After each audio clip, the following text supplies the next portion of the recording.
it's your chance to be ruthless. Hey kid, don't ever let them get inside your head. They'll tell you what to do in life instead of everything you know that you could get. Don't let them guide your life towards regret. I'll fight for what I love with every breath. My past is filled with things I won't forget. I use them all to push me to my best. So treat the worst of times just like a test.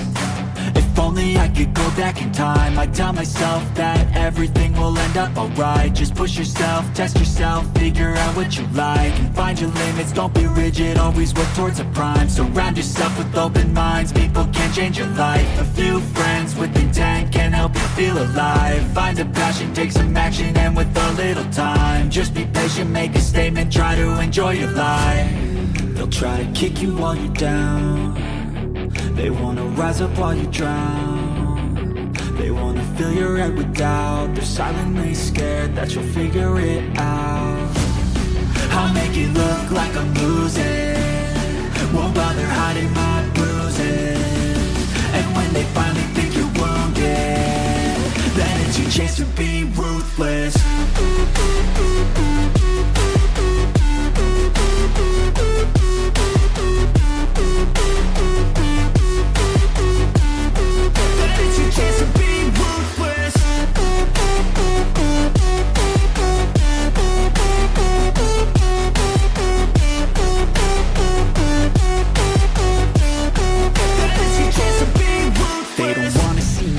They don't wanna see me care. Anytime I make some progress, I can see that they compare. I think everyone's against me, maybe something in the air. Am I paranoid? I swear a void is forming and they're scared I walk a straight path. Not many can say that. I like to play fast, cross me and there's payback. You better pray that I don't see your face at any place that I go. I know you hate that. I've been doing fine, I'm not wasting any more time.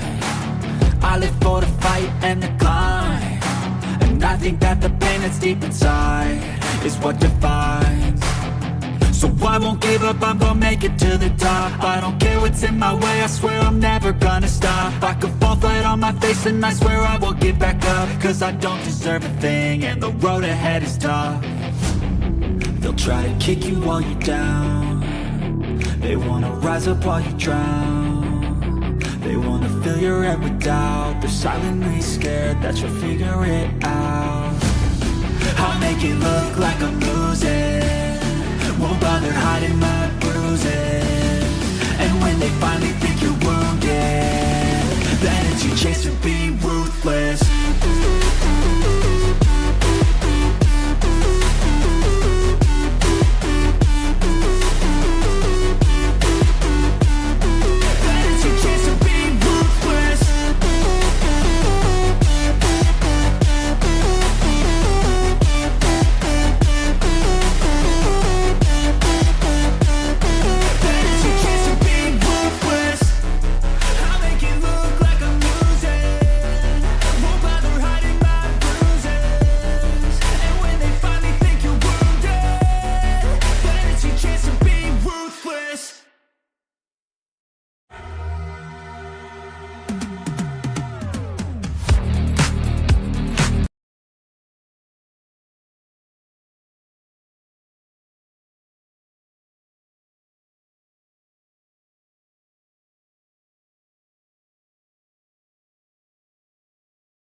Oh. Okay, let's see if that works. It's looking like it's freaking working now. Well, I'm gonna have a lot of dead air to cut out of this stream. Let's restart that. Take freaking two. Okay. So hopefully everybody's having a good night. That's why this is a test stream. That's why I didn't wait till Friday night to do this stuff. I'm working with a couple of new pieces of software here, so I knew it was gonna be touch and go and kind of scuffed. So I'm happy so far. If that's my only issue, I will be totally fine. But no, I just I wanted to do a quick stream. I'm working with a couple new pieces of software. Like I said, sitting there, I'm getting over a pretty bad sinus infection. Watched a niece over the last week. We had a lot of stuff happen last week, and that's why I was missing my stream last week on Friday. I normally just do the Friday stream. One of them coughed or sneezed or something in my face, got me sick, and I just recently regained the ability to talk this afternoon pretty much. So, and I'm going to abuse the shit out of it.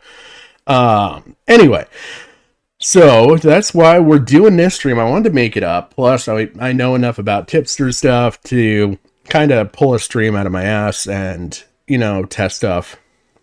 But, getting into Tipster here. So I kind of wanted to show everybody my first interactions with, the Tipster, the tip. Mike the Bike made these fabulous videos, a history of hypocrisy for Tipster. He did them back in June, as you can see. So this is year to date up to June 20, end of June, last year. So he did these fabulous videos. They're long videos, 4.5 hour and 3:45. So you got like eight hours worth of content here, okay?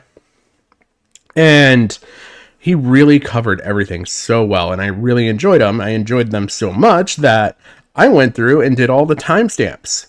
And this was before I really was on a channel or anything. This is honestly, like, if I had to point to something, this is the first thing I ever did for anything commentary related. And I immediately was blocked by Tipster. So I have not seen anything as far as Tipster knows since June, at least July. Whenever the hell he figured out that I was the one to timestamp Mike the Bike's videos, which was probably like the next day, he blocked me. So yeah, and I did all this stuff just because I really enjoyed the content a lot, and I wanted to make sure that, anybody who ever wanted to go back and cover Tipster had really good timestamps to go off of, because I've seen it where some videos have great timestamps, some videos didn't, and I wanted to make sure Mike the Bike got all the goods on this one. So yeah, that's my introduction to how I met Tipster.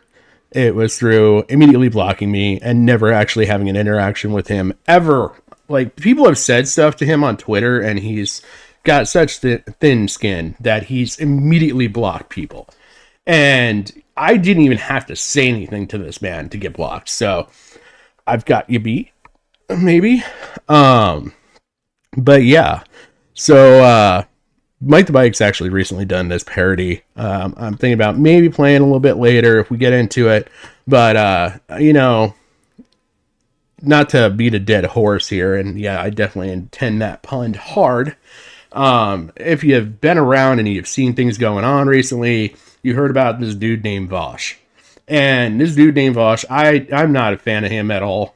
I wasn't a fan of him forever. Especially considering some things that he's done to some people. And it's a personal thing for me. It really bothered me on a personal level, what him and Xander Hall and a couple other people did. And so I've never really watched the dude. I have no interest in it.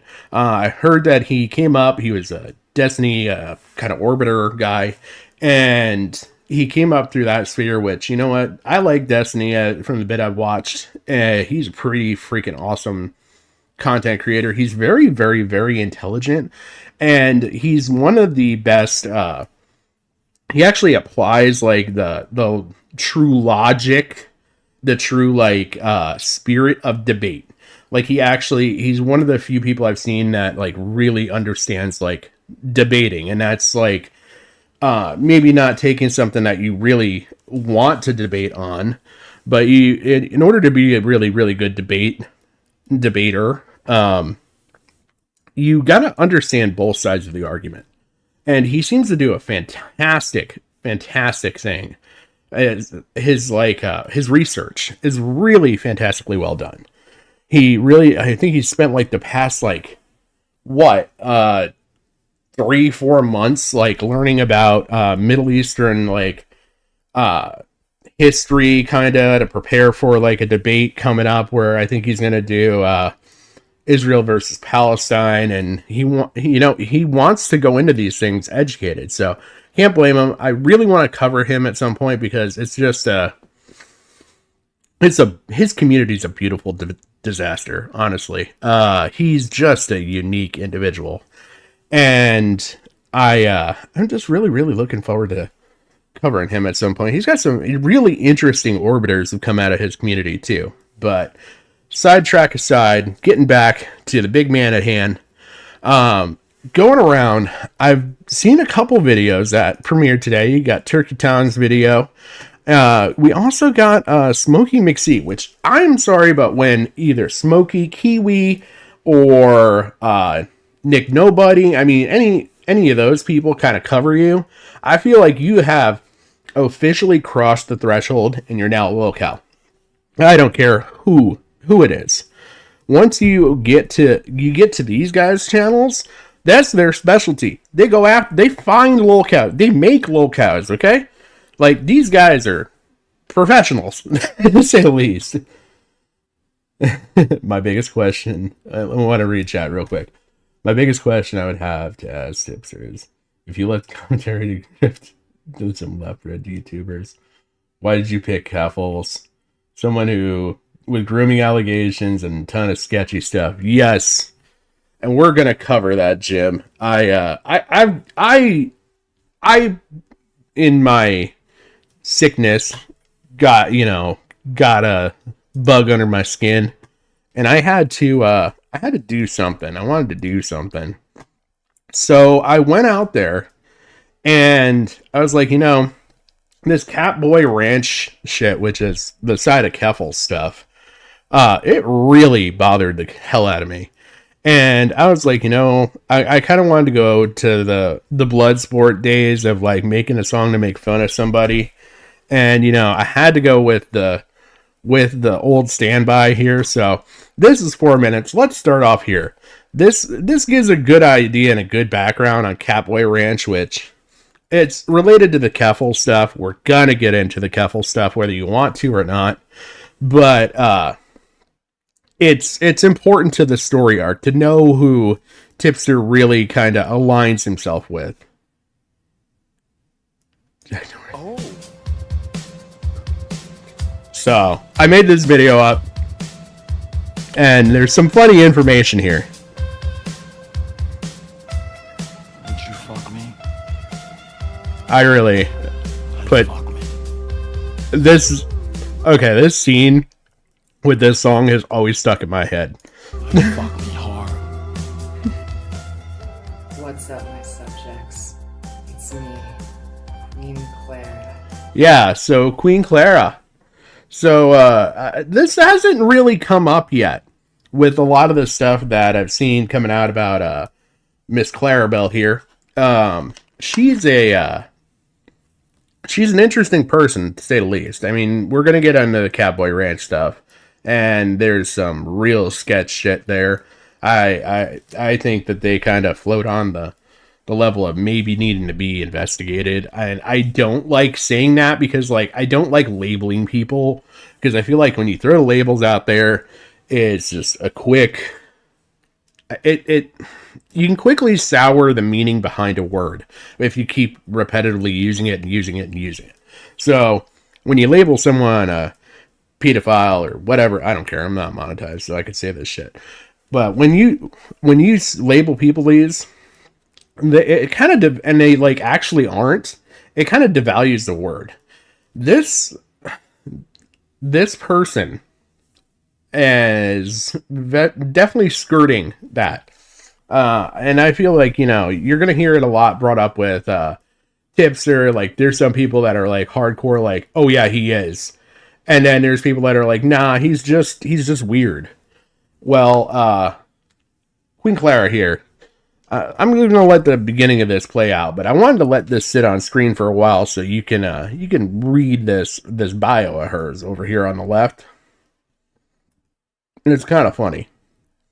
Only follow if you're 18 plus. That's probably one of the funnier things in here. But yeah, there's all sorts of, like, if you said some of this stuff to her now, she'd fucking buy enough fucking followers to ratio you to hell and back. The one that you live to serve. Oh yeah, that's her speaking. This is also, so obviously I can't be showing rated R to X level material, even though the videos that I'm pulling these from are not really R or X rated per se. They're just cringe. But yeah, this is Queen Clara here, and I just thought this beautifully laid out her personality. I'm very special. And that is a machete, a real one. Because anytime you see my face, it is a special occasion. You know, she really brings home the girl next door type vibes. only live to serve me. Do you understand? You only live I did this because I'm a smart ass. to serve me. I am the Alpha and Omega. I am a fucking goddess. And I just So this is just to give you a little bit of background about the lovely personality behind Keffals. serve So just her talking. last fucking more. She's got some real mother issues going on. The girl in the next cell over. Yeah, this is where it starts getting a little weird here. And I'm strongly behind saying the word weird, because there's nothing like but it's kind of if you know what I mean. You are going So this is her big breakout. She was taken off disability, and she had to go out into the world and, you know, start making something of herself. to be my pay pig. Do you understand that, you little fucking shit? And I kind of kept flashing this just because of the title of the stream, and it's just a Pavlovian dog whistle kind of thing here. You'll see why. That's how it's gonna be from now on. So that's her confirming about the Catboy Ranch. The only reason you make money This gives you a little bit of info on the Catboy Ranch Discord server. So the Catboy Ranch is a Discord server. It is still in existence, and so I do want to like really point that out, because I do actually show that at the end of the video. I didn't really throw much as far as like editing and throwing text in here and explaining stuff, because what the hell. I figured if people like it, they like it. If they don't, they don't. Hey, sorry for bothering you. I want to offer sure. in the first place is because you need to give it to me. Because All right, so this is where it starts getting really into the creepy stuff here. And so these are actual like pulls from, like, some of these are from just blogged like through Internet Archive and stuff like that I found this stuff. So this is her sitting there saying, "Hey, I ran this trans youth group." I didn't mean to air quote trans, I meant to air quote youth group. I don't know why brain's not totally connected yet. But just help showing them how to use the medical system to take advantage of the government healthcare. control you. So that was her intent there. And then this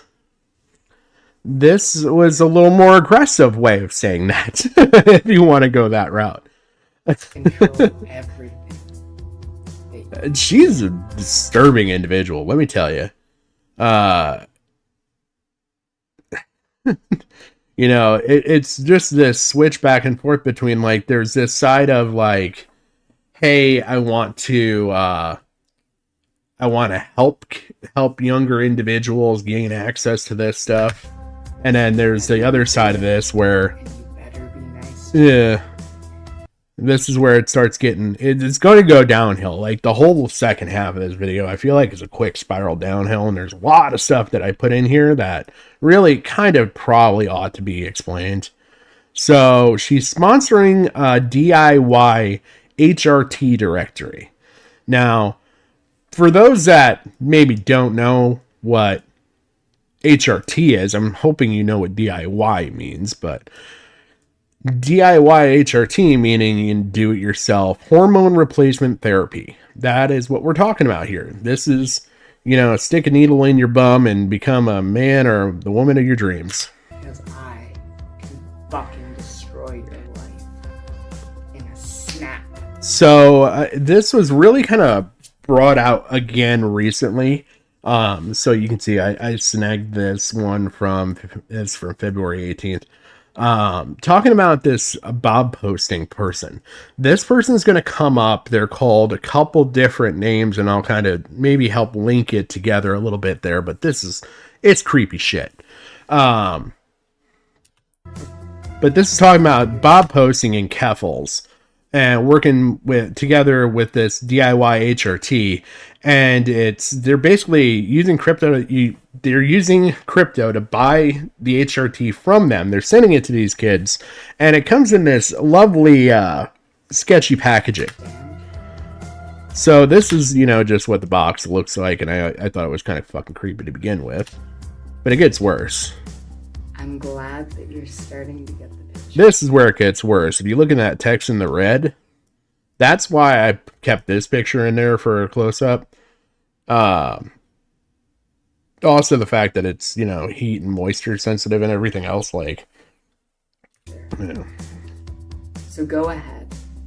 Go subscribe to my OnlyFans. This was a fun one to find. So not only are they selling this literal, they claim it as actual bathtub HRT later. Like, I'm not coming up with this to knock it. I put it in this video so you can see it.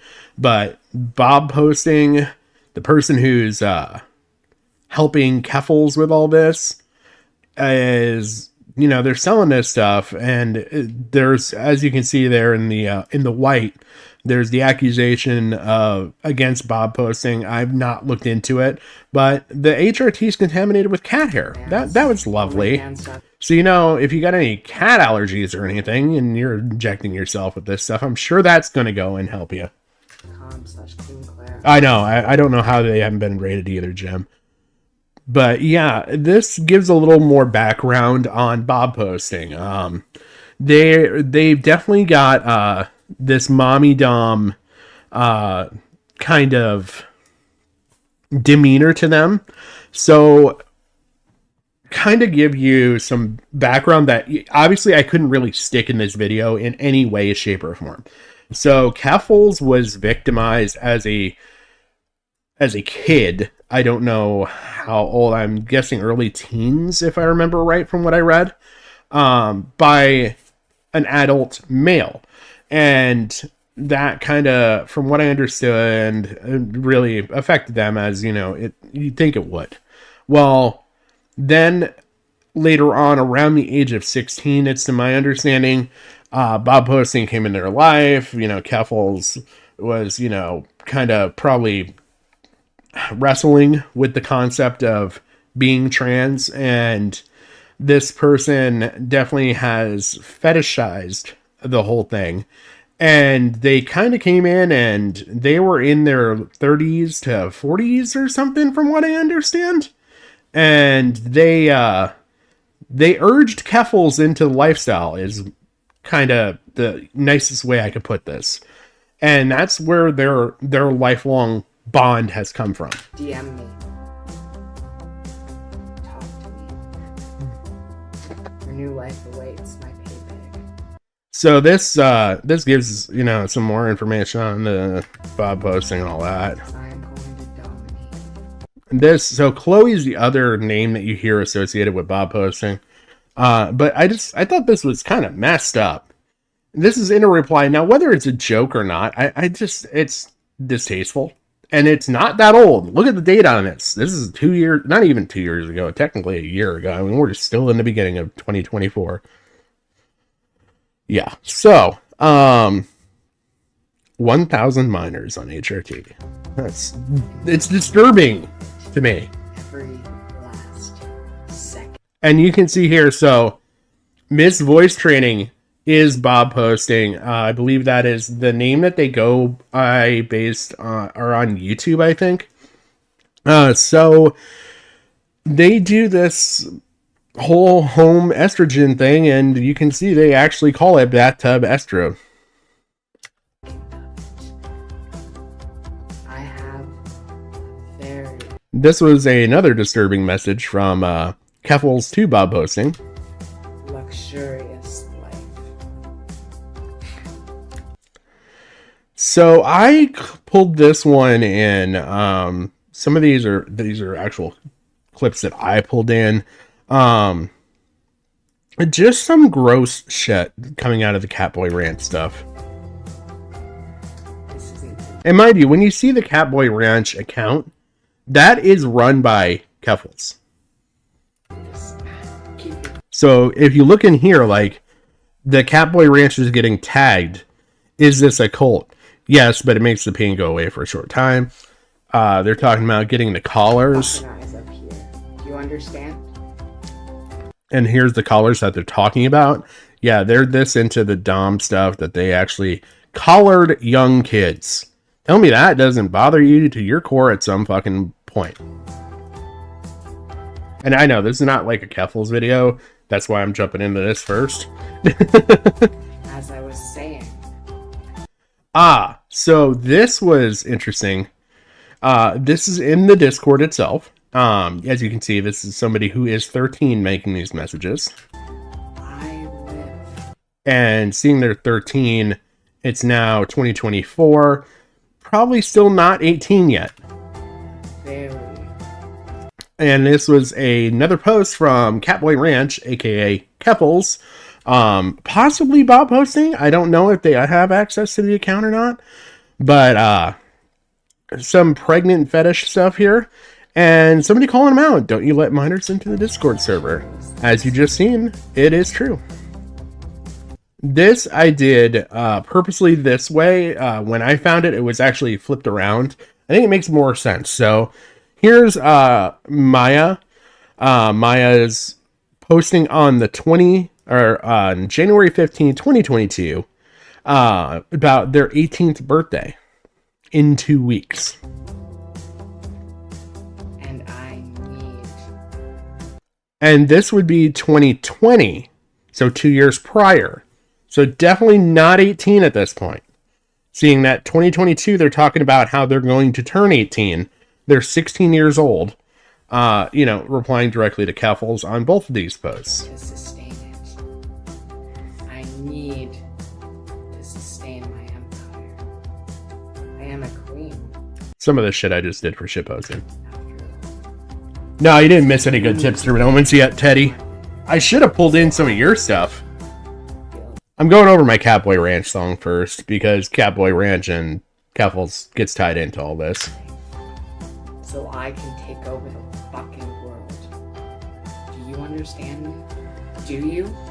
Do you understand? This was pulled recently.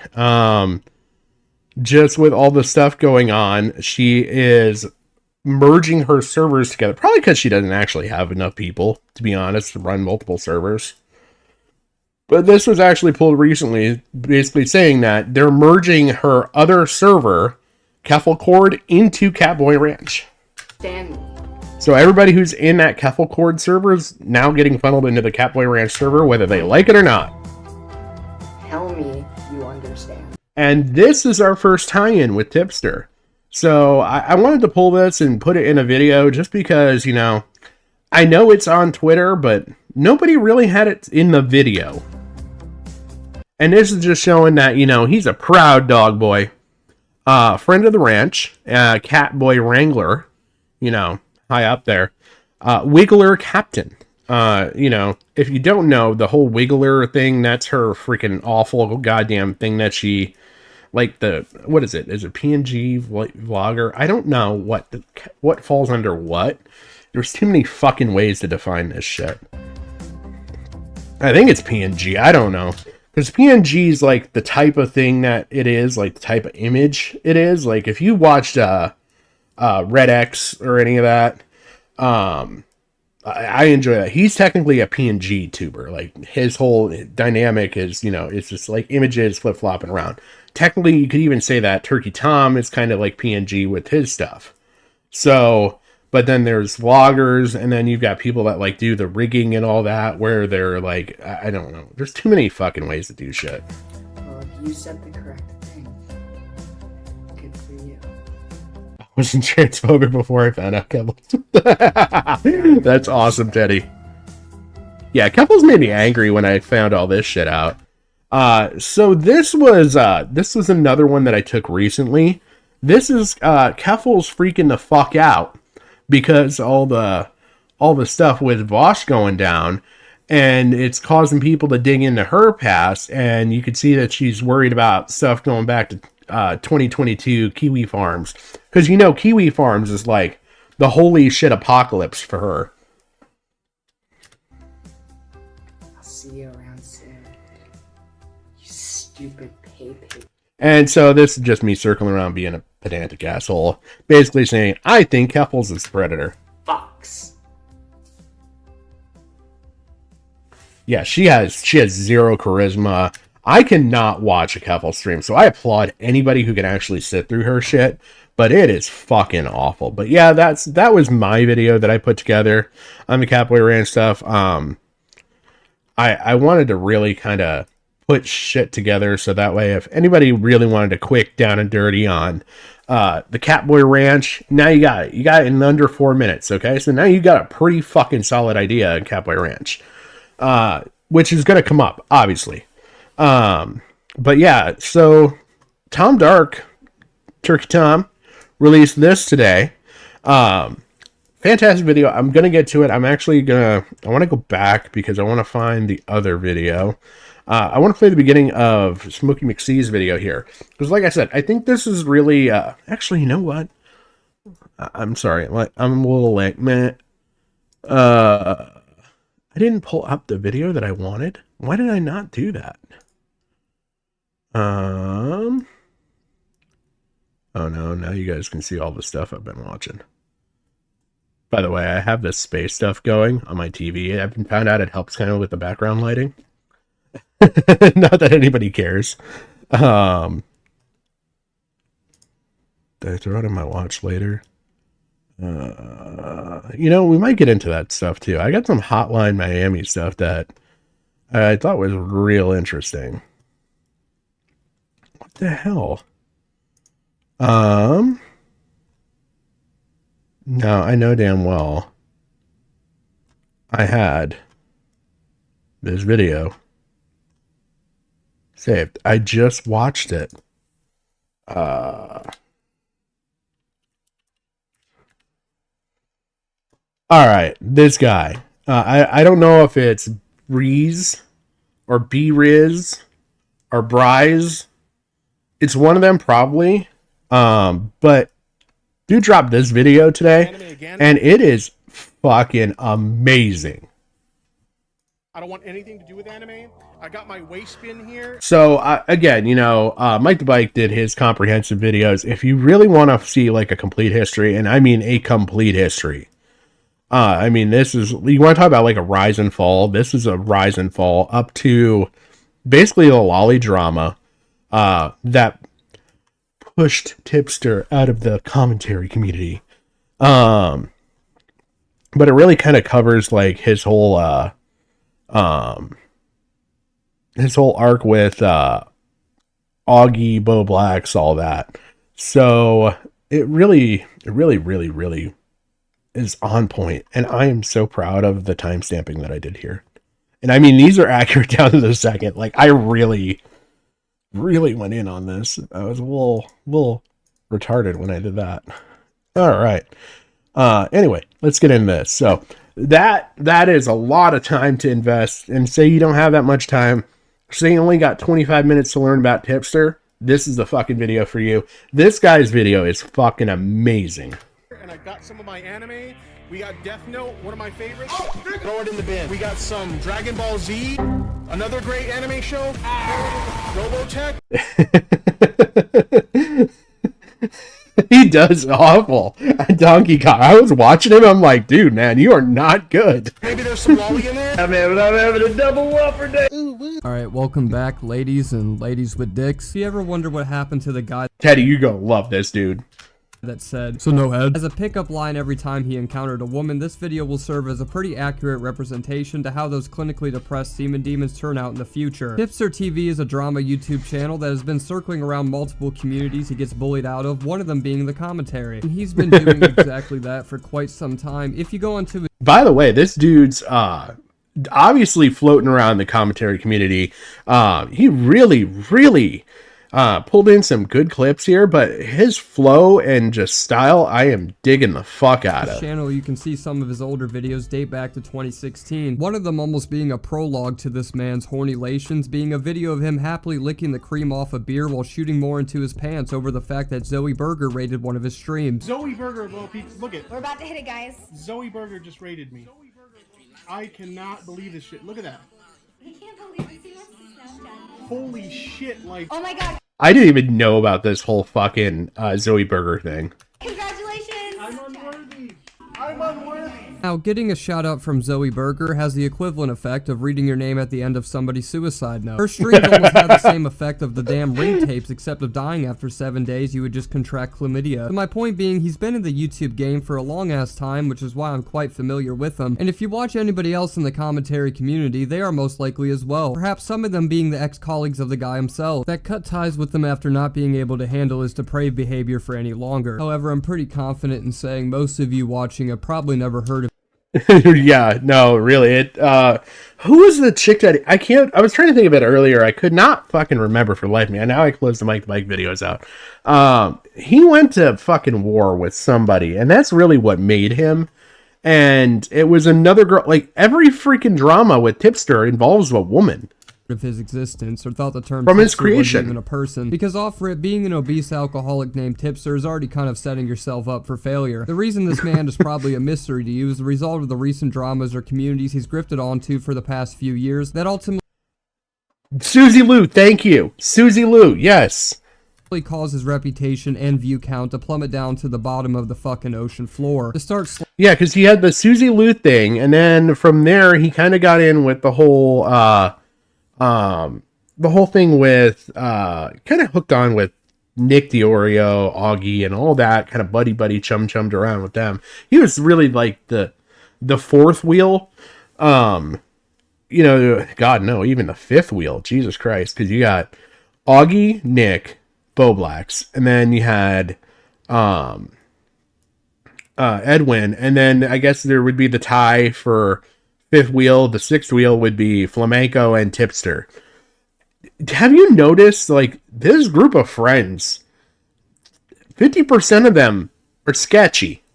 I'm sorry, guys. You guys need to pick better people. slashing through the cheese and stained underwear in Tipster's giant jizz jungle, I think it would be best to start with this goth mommy saga. This addiction is one that he can't control. His millimeter defeater acts as a Bluetooth device that has it connect to e-girl coochie, which the principle of itself is not that questionable as long as everybody is of age and just having to. But yeah, from that he ended up having the Dojangles thing. I know that, where he was like talking to that one woman and he kept doing the friend on friend thing to like signal boost himself.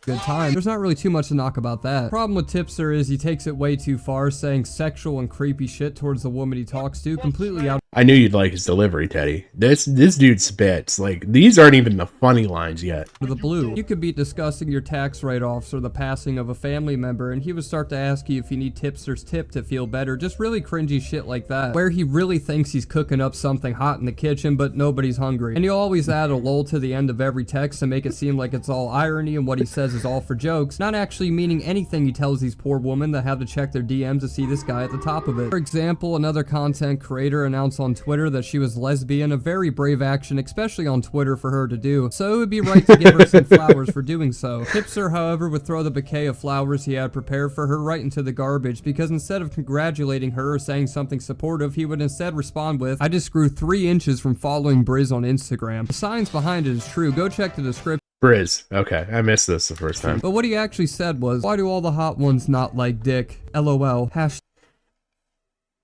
Okay, can I just, like, I'm gonna point some shit out here real quick. What is it with, look, guys, younger guys, I get it. Be like Teddy. Have a name I can look at and know. Like, you guys pick some fucking oddball name. I've got people, like, lyrics. I still don't know if it's lyrics or lyrics, because if you look at his ad, it says lyrics, but if you look at the name, it says lyrics. I still don't know. And now I got this guy with Briz. I thought it was B-Riz. Or Brizzy. Tag feels bad, man. Really weird thing to announce under a tweet like this, but it would get a whole lot stranger once you realize the girl who posted that tweet was only 17. While Tipster being a married man that's around the corner from turning 40. Now, before you jump to any conclusions, I want to be clear that he isn't some sort of minor refiner or predator by any means. The minor refiner line. Like, can I just say that? That was like the line that I was dying at the first time that I heard this. While Tipster being a married man that's around the corner from turning 40. Now, before you jump to any conclusions, I want to be clear that he isn't some sort of minor refiner or predator by any means, at least from what we know. Because Tipster would profusely apologize after making this tweet, making it known that he didn't know the girl's age prior to the post. Plus, there's absolutely zero evidence anywhere that proves the fact that he is, so don't take this video as some sort of predatory exposal, because that's not the case. He's just a loser. Not a groomer. I'm just a loser. For the average man that had a close call to a degree like this, you would think it would be kind of an open and shut book for Tipster. You know, no, Teddy, don't downplay Teddy that way. Teddy, there's Teddy Ruxbury, there's Ted. There's probably a third one. To never explore again, or he would have taken this as a valuable lesson to be careful of who you talk to online and maybe talk to your wife you have instead. But unfortunately, this encounter would be only a gateway of what was to come down the line, where he would defend and go out of his way to hit on girls that couldn't even give one luck of a fuck about him, continuing to circle himself around these virtual vampires, dedicating videos towards them about how he wanted to give these girls his dusty chewed eraser of a tip. Shout out to Tom Dark for the clips. Wait, would you look at that? I got a new reply from Tipster about my tweet on my cute puppy photos. Let's go see the wholesome thing he has to share. Oops, you liked my tweet. Guess we did it again, you dirty little whore. For context, this is some random Twitter hoe he's replying like this to because of a damn tweet like, "Your friend is kinda cute. Ayo, she's 16. I was only joking. Can't actually see with their fingers in the way, but I guess I kinda set myself up for that one. Tipster, buddy. Bro. Sorry, lol. And it's so sad to hear what happened to her. Nice of you to look after her. Okay, what was... I don't even know the context. Like, I watched this video once, or obviously, because I like watching stuff through to just make sure, like, I know the context that's in there, but... Oh my god, he looks for the door, checks the handle, makes sure it's locked, and then walks face first in that what was the shit. wall for, though? Where the hell is the punchline? Are you trying to do Hey. stand-up comedy for I just noticed he used the same Mr. Potato Head I use. Miracle Village? Who the hell is laughing at this shit besides convicted offenders? Because you went from seriously calling the 16-year-old hot to now calling her ugly once you found out about her age by saying you were joking? Wow, what a neat getter and side shitter. There was no reason to give out a whole ass monologue about it. You could have just said sorry and kept it pushing. Anything for a pink-haired goth mommy. What can I say? I have a thing for goth chicks. I can already see him tipping Oh his my fedora God. for that one. Just straight blowing bubbles on her strap-on. What the hell happened to shame? So here another OnlyFans model was announcing that they were naked again, like anybody could care. It would even bat an eye. But Tipster the tit watcher had his eyes bulging wide Tipster the Tit Watcher is gonna stick from here on out. I swear to fucking God, man. That shit is gonna stick. open upon finding this, replying with and emojis that emulate some sort of stalker stare. Keep in mind, this man was typing all this. Oh yeah. Yeah. I don't fucking understand this shit. You know what's really funny? I did a video that's going to be coming out this weekend. It's going over iDubbbz and his whole crazy fucking rise and fall. And that's going to be on Still Connected. We are going to drop that this weekend. Just because I want to hit it while the iron's hot, and there's a lot of stuff going on about Tipster, Jesus Christ, iDubbbz right now. But I had my wife, I have her watch a lot of my videos that I make, just because she has no fucking clue about any of this shit. So there's no better audience for me than to give it to her. And if she likes it, or she thinks it's funny, or she thinks like she gets it, then I know like I did a good thing. And so she was watching it and got to the point where Anissa's sitting there and literally asked iDubbbz about if he shit himself on a fucking live stream in front of like, what was it? Like 12,000 fucking people, while the dude's like trying to raise $250,000 because he lost his fucking ass off. And my wife turns to me and she's like, wait, she actually asked him that? Like, yeah. And then she's like, or she says, is she the girlfriend? I'm like, wife? Wife? Yeah. So like, I don't know. Some people like, I don't get it. They run from their partner. I love being with my wife.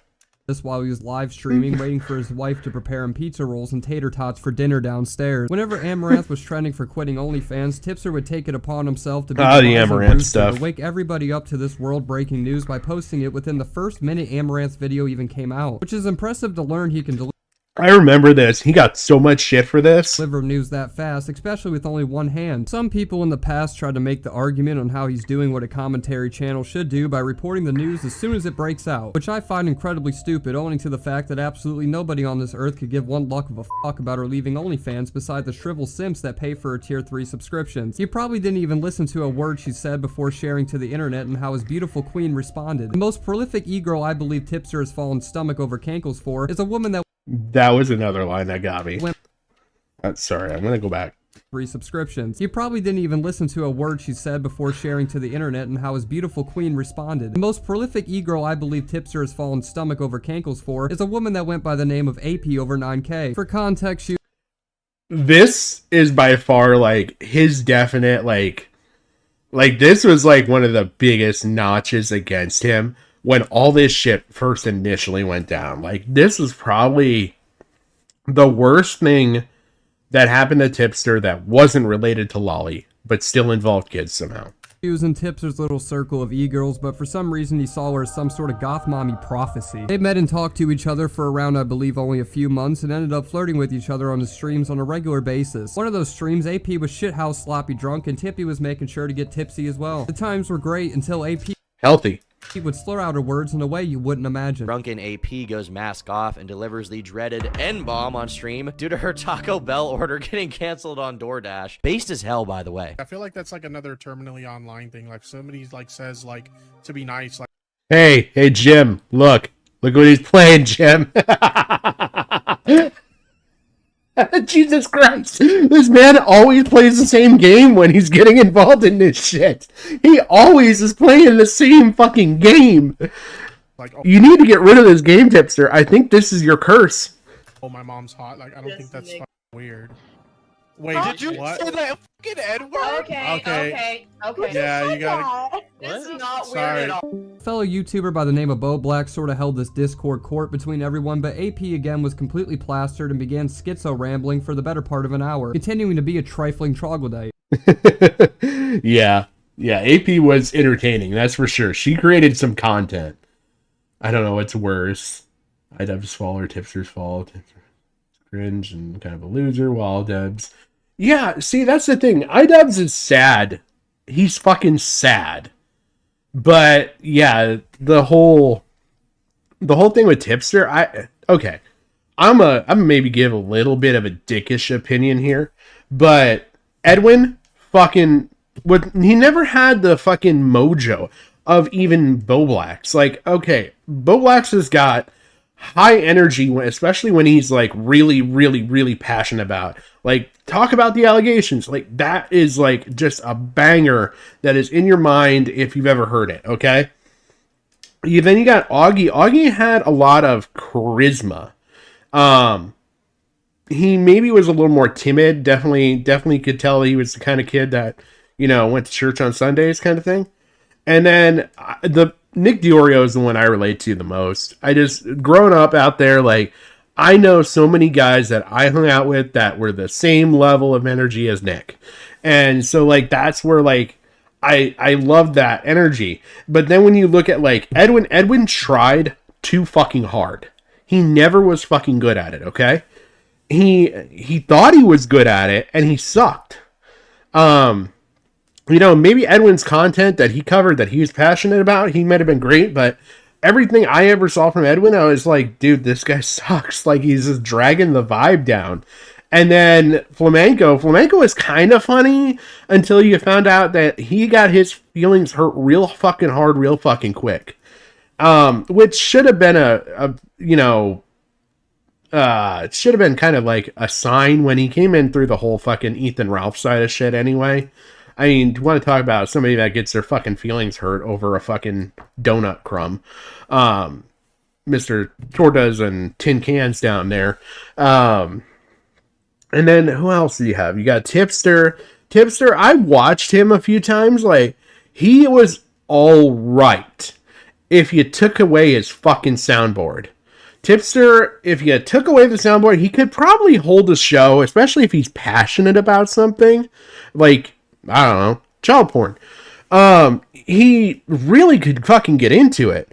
But it's just sad.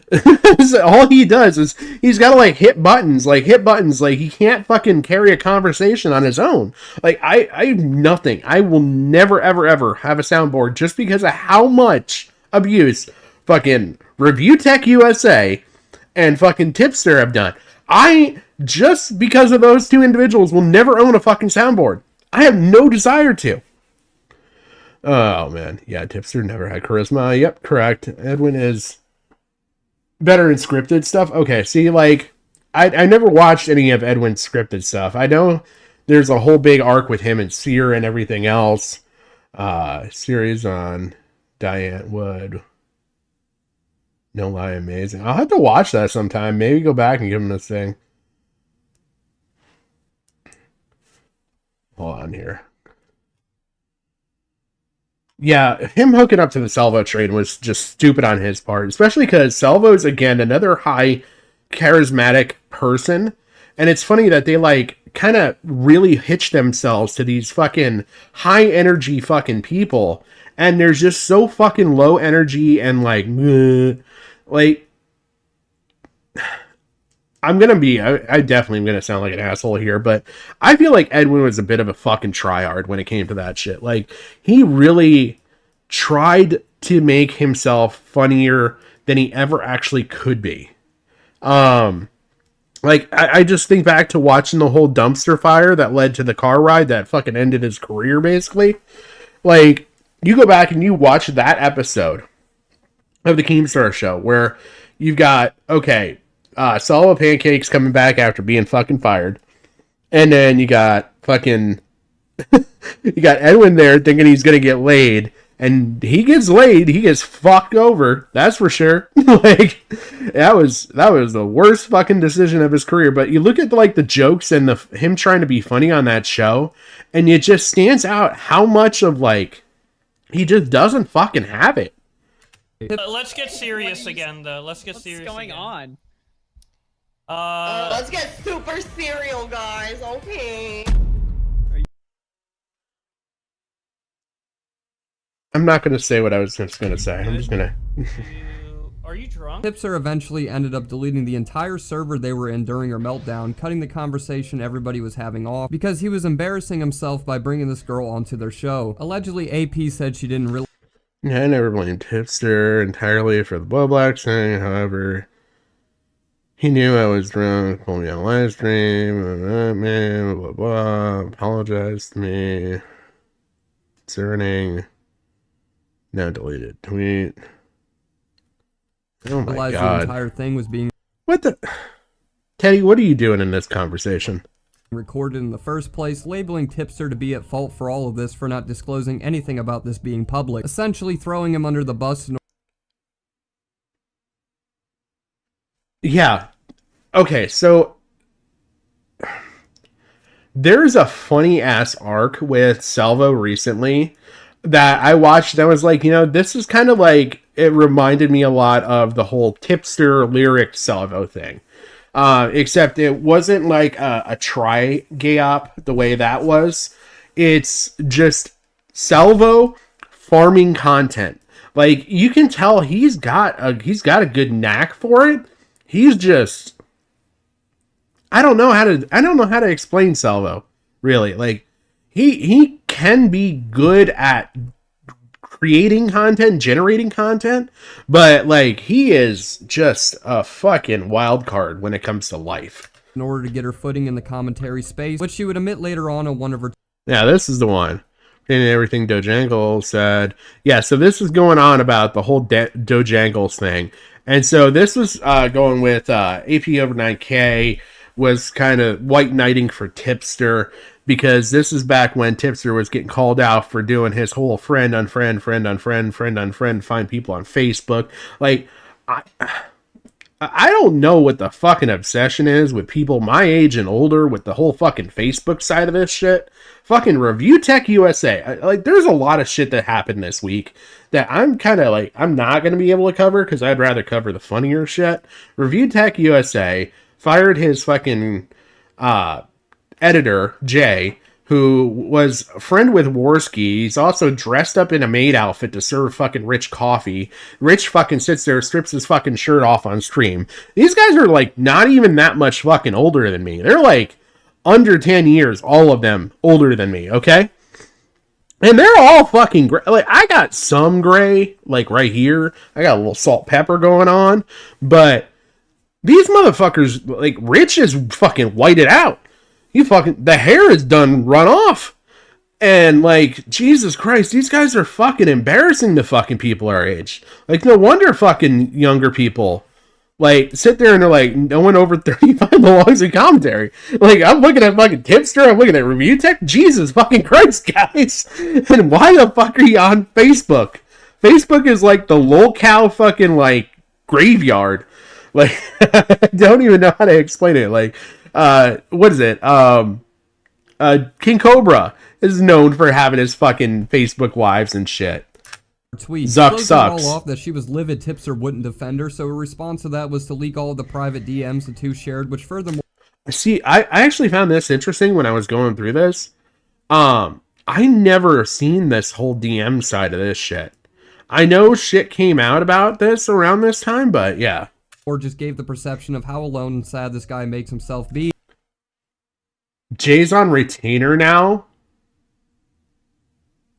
Rich's life is crumbling. Yeah. The whole fucking thing that with Rich and Jay, I wish I'd cover that. But yeah, Rich is really, I would say go watch Snort Hogan. He's covered a lot of stuff really good. I agree, you guys. I just saw that.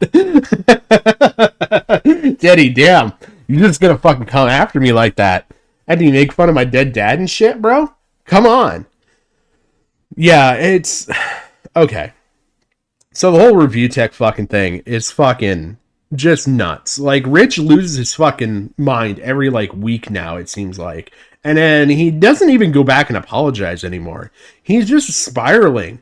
And, like, I don't fucking get it, man. I don't fucking get it with the gimmicks and shit with these guys. Like, you can't do this. You can't just look at a camera, look at videos and shit, commentate, talk about shit, be passionate, research it.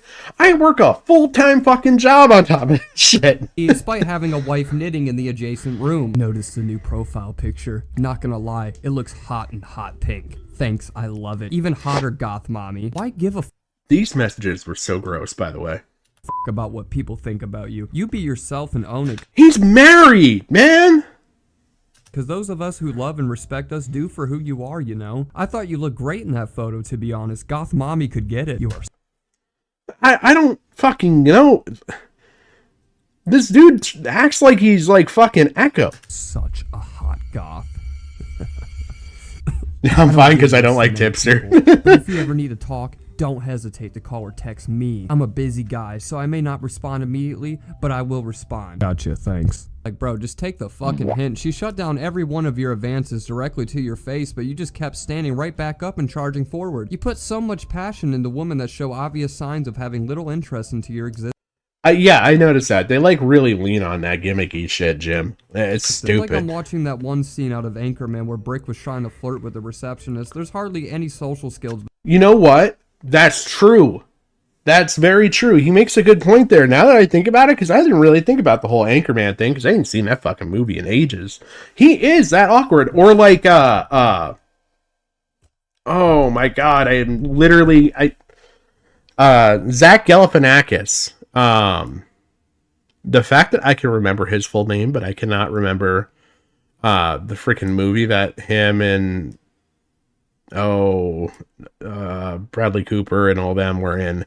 God, how can I remember names right now, but I can't remember the fucking movie? What the fuck is... I'm blaming the medication. Or the cold. One of the two. But, okay, at one point, don't even... or, it makes it worse. Right? Or the winky face. Like, the... Bro. Like, come on, man. Besides you drooling out of both heads from her presence being before you. So both of these people in this situation are pretty bad. Tipster you might show an ounce of compassion for, considering the fact AP used him like a fleshlight to get more eyes. They really are funny movies there, Teddy, yeah. But no, I can't think of it. The Zach Galifianakis thing where, like, he reminds me of, like, the whole vibe that Rich gives off and Tipster and Edwin. They kind of have that awkward fucking, just like vibe about them. I don't know, like the I'm a lone wolf kind of fucking thing. To her name, and on the count of himself apologizing to AP and anybody else he might have creeped out with his DM. But AP is the apology tweet is deleted. Absolutely indefensible, being caught on video skipping teaching her kids the ABCs by jumping right to the hard R once again, coaching him to call somebody that in order to get back his phone, which is too... I like how it's coaching somebody. Like, they're coaching to call somebody that. Spawn Dial, I feel like, if you've been around anywhere in the community, like, you've definitely heard of Spawn Dial. Two signs of a great mother, teaching her kids that sounds no more than 7 to say slurs, and then neglecting him by already giving him a phone to rot his brain out at such a young age. Hold on, everyone shut up! Say Spondyle is a fucking nigger. No. Do it. No. Do it. No. Spondyle is a nigger. No. If that was the only thing to get my phone back, I did it. Okay. You can have your phone back if you say Spondyle is a fucking nigger. No, you didn't. Wait, say it here. Right here. Spondyle is a... That's what I thought. So after the person you saw is... There is some... it's awful. It's awful. You got her fucking kid to say that. Like... What the fuck is wrong with these people? Jesus Christ. Friend openly admits to using you, sharing your private DMs, and blaming you for actions she's done herself, you would be quick to think anybody in this situation with an ounce of self-respect would make sure to block this woman from everything you ever owned. I mean, if this was me, I would make sure this bitch couldn't even access my Google Cloud print. But Tipster can't handle the fact of losing his one and only goth queen, so not even a few months later they would be seen together on podcasts, treating their drama like... And then there's Toxic popping up here. I just thought this was funny. It was nothing but a simple misunderstanding, defending her as his dear friend once again. That's early now recording, too. Tipster after this later got accused of allegedly trying to hit on Paige the Panda, who was a... By the way, shout out to Now Recording. Those guys really pulled it together. They got Craig, oh my god, I pulled a Matt Pitt. Oh my god. They don't have Craig Beckett back. They got Beckett of Crabs. Oh my god, I can't believe I pulled a fucking Matt Pitt and called him Craig Beckett. Oh fuck. Shit. Victim of Line Maker that resulted in his entire career ending. If you watched Drama Alert at all back in the day, you would definitely know who this guy is. Bro, what the fuck? This was 8 years ago? In short, He's only back for the art, okay? Not the kids this time. Yeah, if you don't know who Craig Beckett is, there's quite a story there to be heard. you gotta go check out the Mama Max video I did where we covered him. He's got quite a fucking story. That dude just went from hero to zero in like 2.10. And then he got called out in a Mama Max rap video. Yeah, that fucking sucks. Paige didn't want any contact with the internet after the whole entire situation, but Tipster was destined to talk to her. Having Doelle, some ordinary gamer's girlfriend, claim Tipster went out of his way to add Paige on Facebook to try to spit some game to her on there. Tipster would keep denying having any weird intentions with Paige and simply state he was reaching out to her in a friendly... Okay, you want to know the real one I'm waiting for? I really want to see... the combination of the Plague Moth and Keffals and Tipster coming to defend Plagued Moth. I feel like that could happen. You know what? Because Plague Moth has that fucking trans community, or not even trans, LGBTQ community shit. And like, he just is. He's something else too. Let me tell you. I never liked Craig Beckett, even before I turned down. Yeah. Addicted to children, yeah. Craig Beckett, okay, I will give him that his videos that I watched were kind of alright. Obviously, freaking Badwick felt bad enough that he sat there and apologized to Craig Beckett.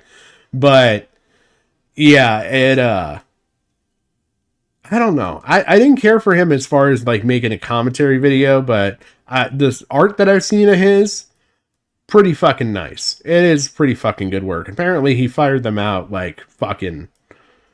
I don't know where I was going with that. Play the video.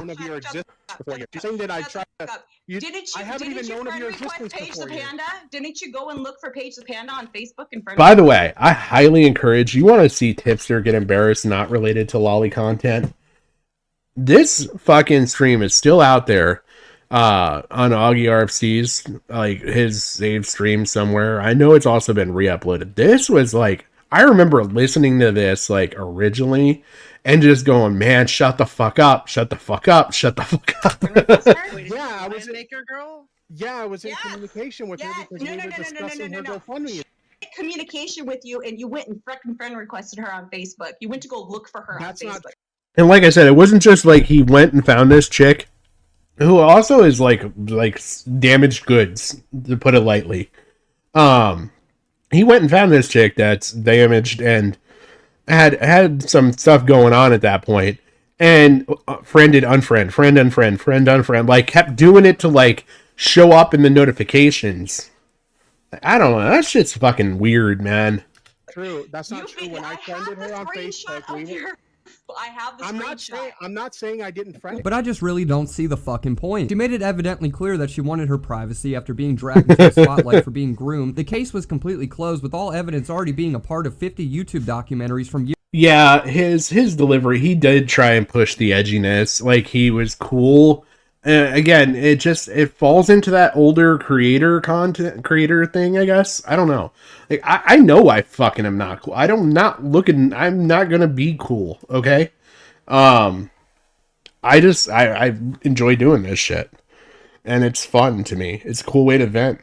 Years ago. I know you're a drama channel, so if your objective was to directly reach out to the victim for some sort of video insight, despite her pleading for people to leave her the fuck alone, you're pretty shady. If it was to hit on her right after she got taken advantage of by another balding creep, then that's pretty fucking gross. If it's for a friendly approach like you claim, you're still disrespecting her wishes. I just don't understand the thought process for even trying to message her in the first place. So he defends and befriends deranged e-girls that see him as nothing but a lolcow. It's a bit questionable. However, what I find way more questionable is what Tipster chooses to defend on his streams. One of the main topics that always ends with himself being horrendously clowned on for is his continuation over time of defending lollipops. I'm gonna be calling it that for monetization's sake, because I don't really know if this platform's gonna mess with that word. Recently, the creator known as Vosh leaked one of his... So this gets into the more current stuff. Like I said, I think this video did a fantastic job. We're 10 minutes in. We covered a lot of Tipster history. I mean, he breezed over a couple things here and there. He didn't really like go in depth, but I think for a good synopsis, this did a really good job. His folders during a live stream that contain images of horses f***ing a cartoon child, almost undergoing cardiac arrest once he learned the folders of lollipops he meant to be kept hidden away was being broadcasted to thousands of people. See, this is an example of the kind of structure that I'm referring to. How do people enjoy this kind of fucking content? Fucking seriously. Like, he is just such a dry, drab individual. Like, Destiny at least has, like, personality to him. Like, this guy, all he did was some half-ass gay op that really fucking pisses me off. Like, I really want to talk about the extreme dad shit at some point. That shit really pissed me off. What him and Xander Hall and these other fucking people, but especially this motherfucker right here, what he did to that fucking poor dude, and it cost him his life. Like, do you want to talk about actual life ruination shit? That's what they fucking did. They legit ruined this motherfucking guy's life for no fucking reason at all. None. Like, they literally went out of their way to have someone over 18 pretend that they were underage, flirt with this guy, and guess what? When they finally revealed their age, he's like, nope, can't talk to you in that way. If you still want to talk to me as, like, or whatever. But the guy's, if you've ever talked to Extreme Dad, he's not very good at articulating, for sure. I'm not going to knock the guy. He's very intelligent. There's a couple of videos out there that were done on him kind of explaining his situation and everything else. And even those videos were like, went out of their way to shit on the fucking dude while helping him out. And I think it was fucking deplorable. Like, the only person who's actually gone out of their way to try and help Extreme Dad that I've seen prior to this stuff coming around was Tommy C. And, like, you know, even Tommy, much to his credit, shit on the guy, but you know, that's Tommy's thing. He shits on fucking everybody. Like, he will literally blow you up on fucking stream. So, like, he's got that short fuse temper, personality, whatever the fuck you want to call it. But, like, that's with what happened with him and oh my god, I can't think of the guy from Iowa here. Blue Blaze or something like that. The guy that got screwed over by Mango on the trip out to freaking not Creator Clash, Jesus Christ. One of the cons, I don't know. Twitch Con, YouTube, some con, I don't know. Con at a con or something. I don't fucking know. But like him and Extreme Dad were the only two cases where I really ever saw Tommy's sympathetic side come out. Like, you could tell Tommy really cared once he understood the situation. And I really encourage people to go watch that. Tommy's interaction with him after he understood shit is what really impassioned me about caring about Extreme Dad. And I've reached out to the dude. I've got a shit ton of information on him. I've got a lot of stuff stuck away. I really, really, really want to do it justice and cover this guy and give him, like, the eyes that he deserves. But now I kind of feel like he is kind of getting a little bit of that retribution, especially with all the shit that happened with Vosh. And it's kind of one of those, like, I literally was just getting into, like, really reading through scripts and stuff that he sent me and, like, trying to make edits and, like, figure out how I want to write this to, like, really get people to care about this story. And, like, with all this shit that went on with Vosh, I am so happy that it's come back up to light and people are shoving it down this fucker's throat. We've all jerked it to Lolly at some point or another. Personally, I think anybody that does this kind of shit in their free time deserves to undergo 5 hours of Chinese water. And let me tell you, another one that's been fucking bothering me lately is fucking Vito. Okay, I thought this shit with Vito and the cat shit, not literal, but, like, he just has done some interesting stuff with a Q-tip and a cat. And I thought that shit was, like, kind of funny the first time I've heard it. But, like, the shit he's been doing more and more lately, like, he's fucking weirded me the fuck out, man. And he really sketched me the fuck out. And now I'm hearing stuff about Dick Masterson, too. And, like, why, guys? Why? Why are we, like, dying on these fucking hills? Especially as guys, older guys. I'm your guys' age, okay, fuckers? I don't even want to be around kids most of the fucking time. I don't have kids. I am probably not the fucking person to be talking about kids, but I enjoy my life to the fucking fullest. And I don't understand, like, why you guys feel like you need to be, like, terminally online to the fucking point that you're now sitting there and debating over fucking Sailor Moon fucking pictures about whether it's lolly or not. The fucking Sailor Moon characters are from fucking, what is it, high school or some shit? They're fucking high school. Why? Your dick should not come out your pants. Keep it in your goddamn pants. to torture. I won't act like anime hasn't presented us with some fine-ass woman. Back when I was on my Naruto days, I would be lying if I said Lady Tsunade didn't have me in a chokehold. You know, I won't act like I don't see the vision with finding some characters off of some shows attractive, but why little... Yeah, it really is. Like, there's a lot of fucking people out there that just really want to insert themselves in the fucking conversation on this shit. Children, or something that alludes to one. Their main offense every time is to sniff all their boogers down their throats and say, well, actually, if you knew the lore, you would understand she's a 4,000-year-old human-eating wizard that de-ages through the blood of her victim. Like, that shit's cool and all, but why does she look like a preschooler? You're choosing to act like her looking like a kid is just some abstract illusion that people see. So yeah, dude, my opinion about that is you're pretty fucking weird. Go up to one person at a Costco and tell them that you jerk off to horse cock slapping across the face of drawings of ancient witches that look like middle schoolers. They probably look at you like this. If you're wondering why there's a common theme, I feel like that was the most level fucking take in that out of anybody in all of this shit. Like, what? I don't fucking know. I will said. That's about it. Sailor Moon. Yeah. Yeah, one of them I knew was like 19, but like I went through and like I was looking up because Vito posted some shit about, hey, you know, do you guys think this shit's lolly? And I was like, why is he going off on this? Why is he trying to dig up this hill to die on? And he's like, well, you clearly don't understand what the term lolly means. And so I was like, well, fine, I'll humor your ass. And I looked it up. And I found out like what it means. Like it's a contraction basically of Lolita and what was the con part of it? I can't remember what the con part of it stood for, but it's basically a hybrid word, and it's just referring to Lolita stuff. Well, the Lolita stuff, it kind of broke it down into like there can be sections of it. Like you've got like true Lolita stuff where it was like fucking like under 13 shit, and then there was like teen, and then there was like young adult, which would be like 17 to like 20. I don't remember how the fuck they broke it down, but it's like, okay, so they're all it. Like if the kid's not an adult, they're all. And I'm okay, you want to know the fucking hill I die on? And I will die on this fucking hill. I really think that anybody under 21 is a kid. You can't buy nicotine. You can't drink. You can't gamble. You can't do shit. You're not a fucking adult, really. Fucking most of you are on insurance until you're 25, your parents' insurance. You don't get a car insurance discount until you're 26. You can't rent a car until you're 23. You can't, or is it 23? 23 is for a hotel room or a car, one of them. Another one of them's like 26.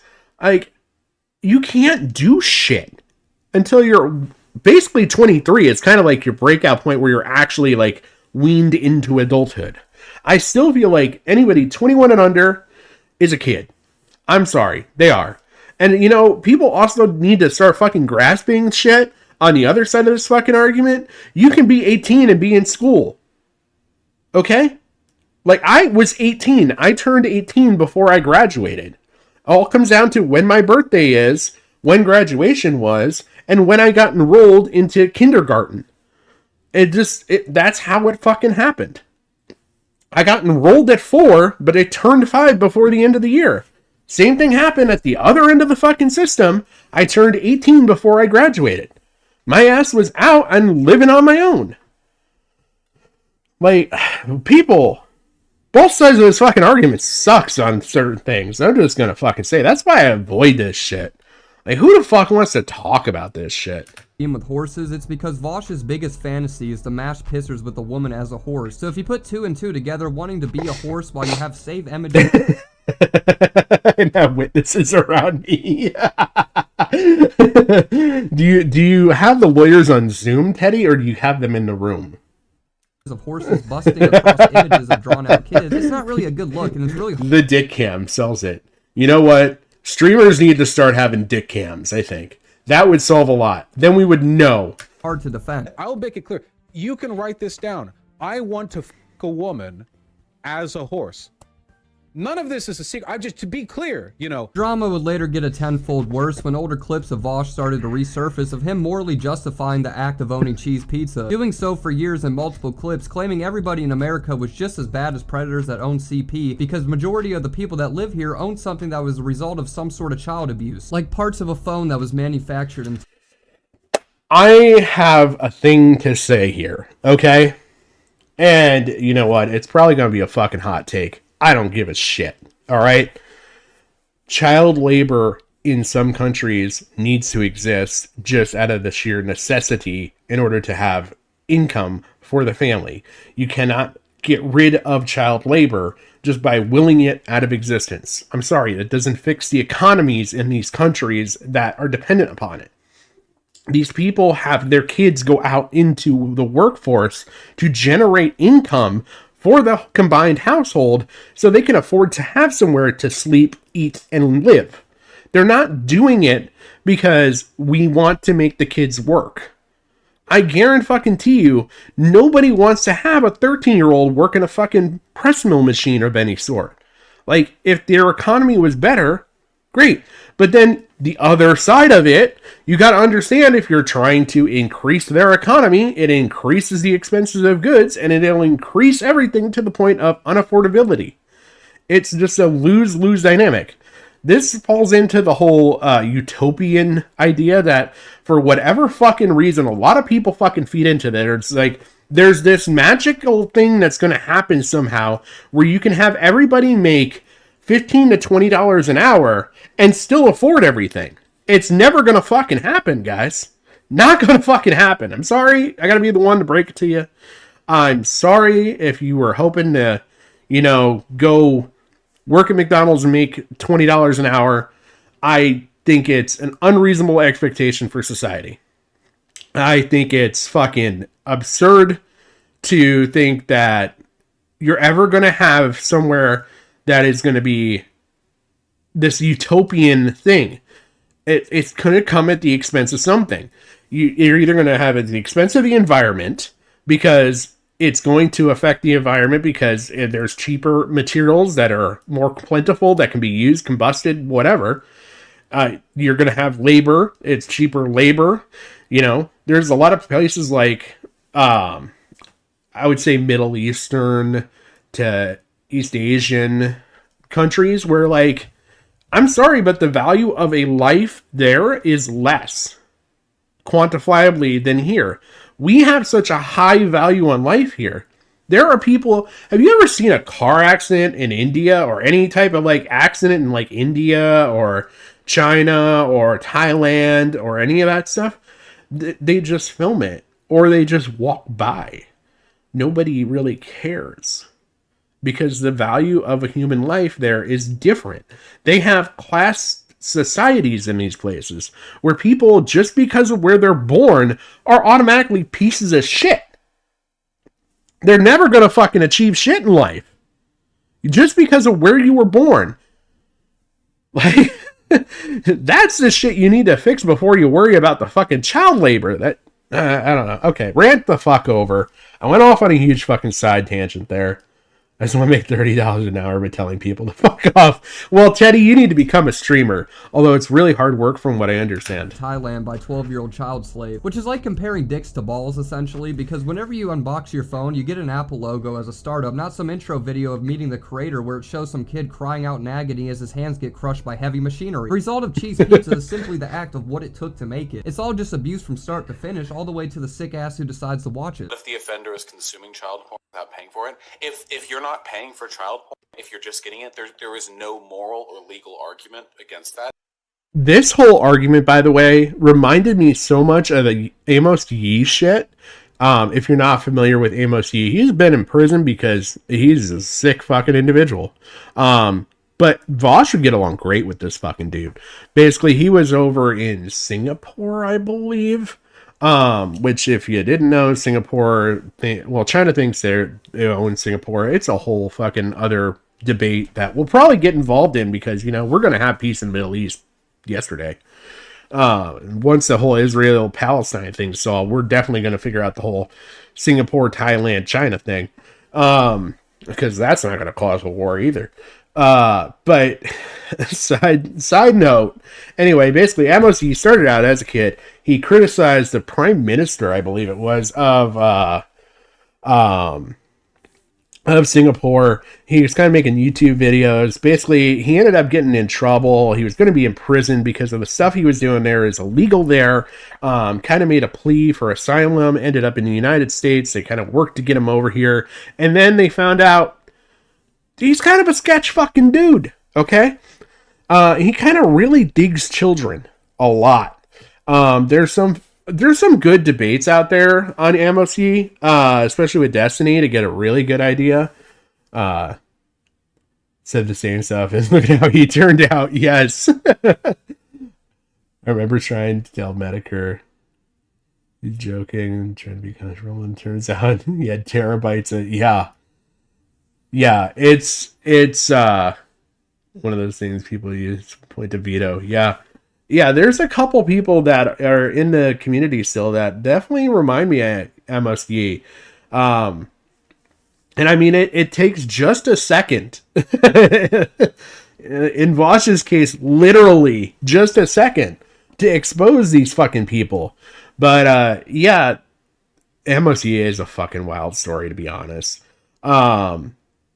But yeah, I mean, this guy came over here, everybody vouched for him, made all this concerted effort to get him over here because, you know, they believed in free speech and everything, and turns around and this guy's into fucking cheese pizza harder than the fucking Ninja Turtles. And it's just, it's crazy.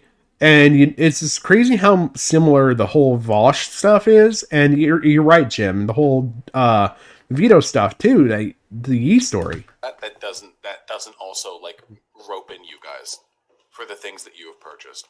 I would never make the argument that somebody who doesn't pay for child pornography but consumes in any way has committed an immoral act. Not argue there's a difference. I would not argue that there is anything wrong, and I see somebody disbelief in super chats.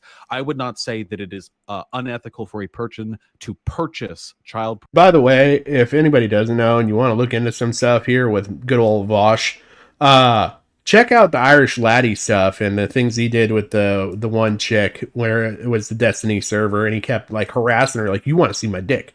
Look at my dick. I want you to see my dick. Look at my dick. Look at my dick. Look at my dick.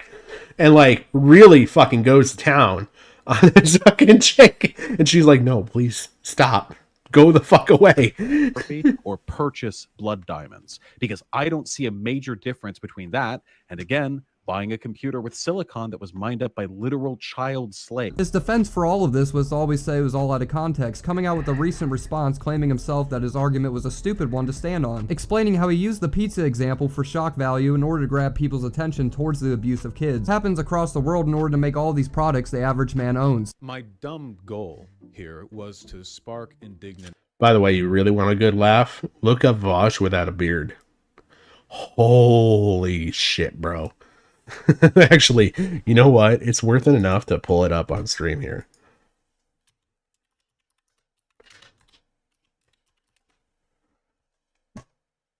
There he is.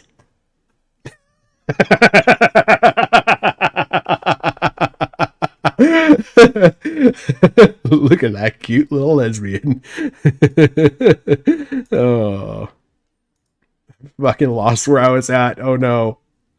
Oh no. I need to close some of these tabs. Jesus Christ. It's the one tab I didn't click. Outrage to make people who downplayed the immorality of unethical supply chains to reflect on the harm they were enabling through comparison and look bad. You know, it was meant to be like in Here.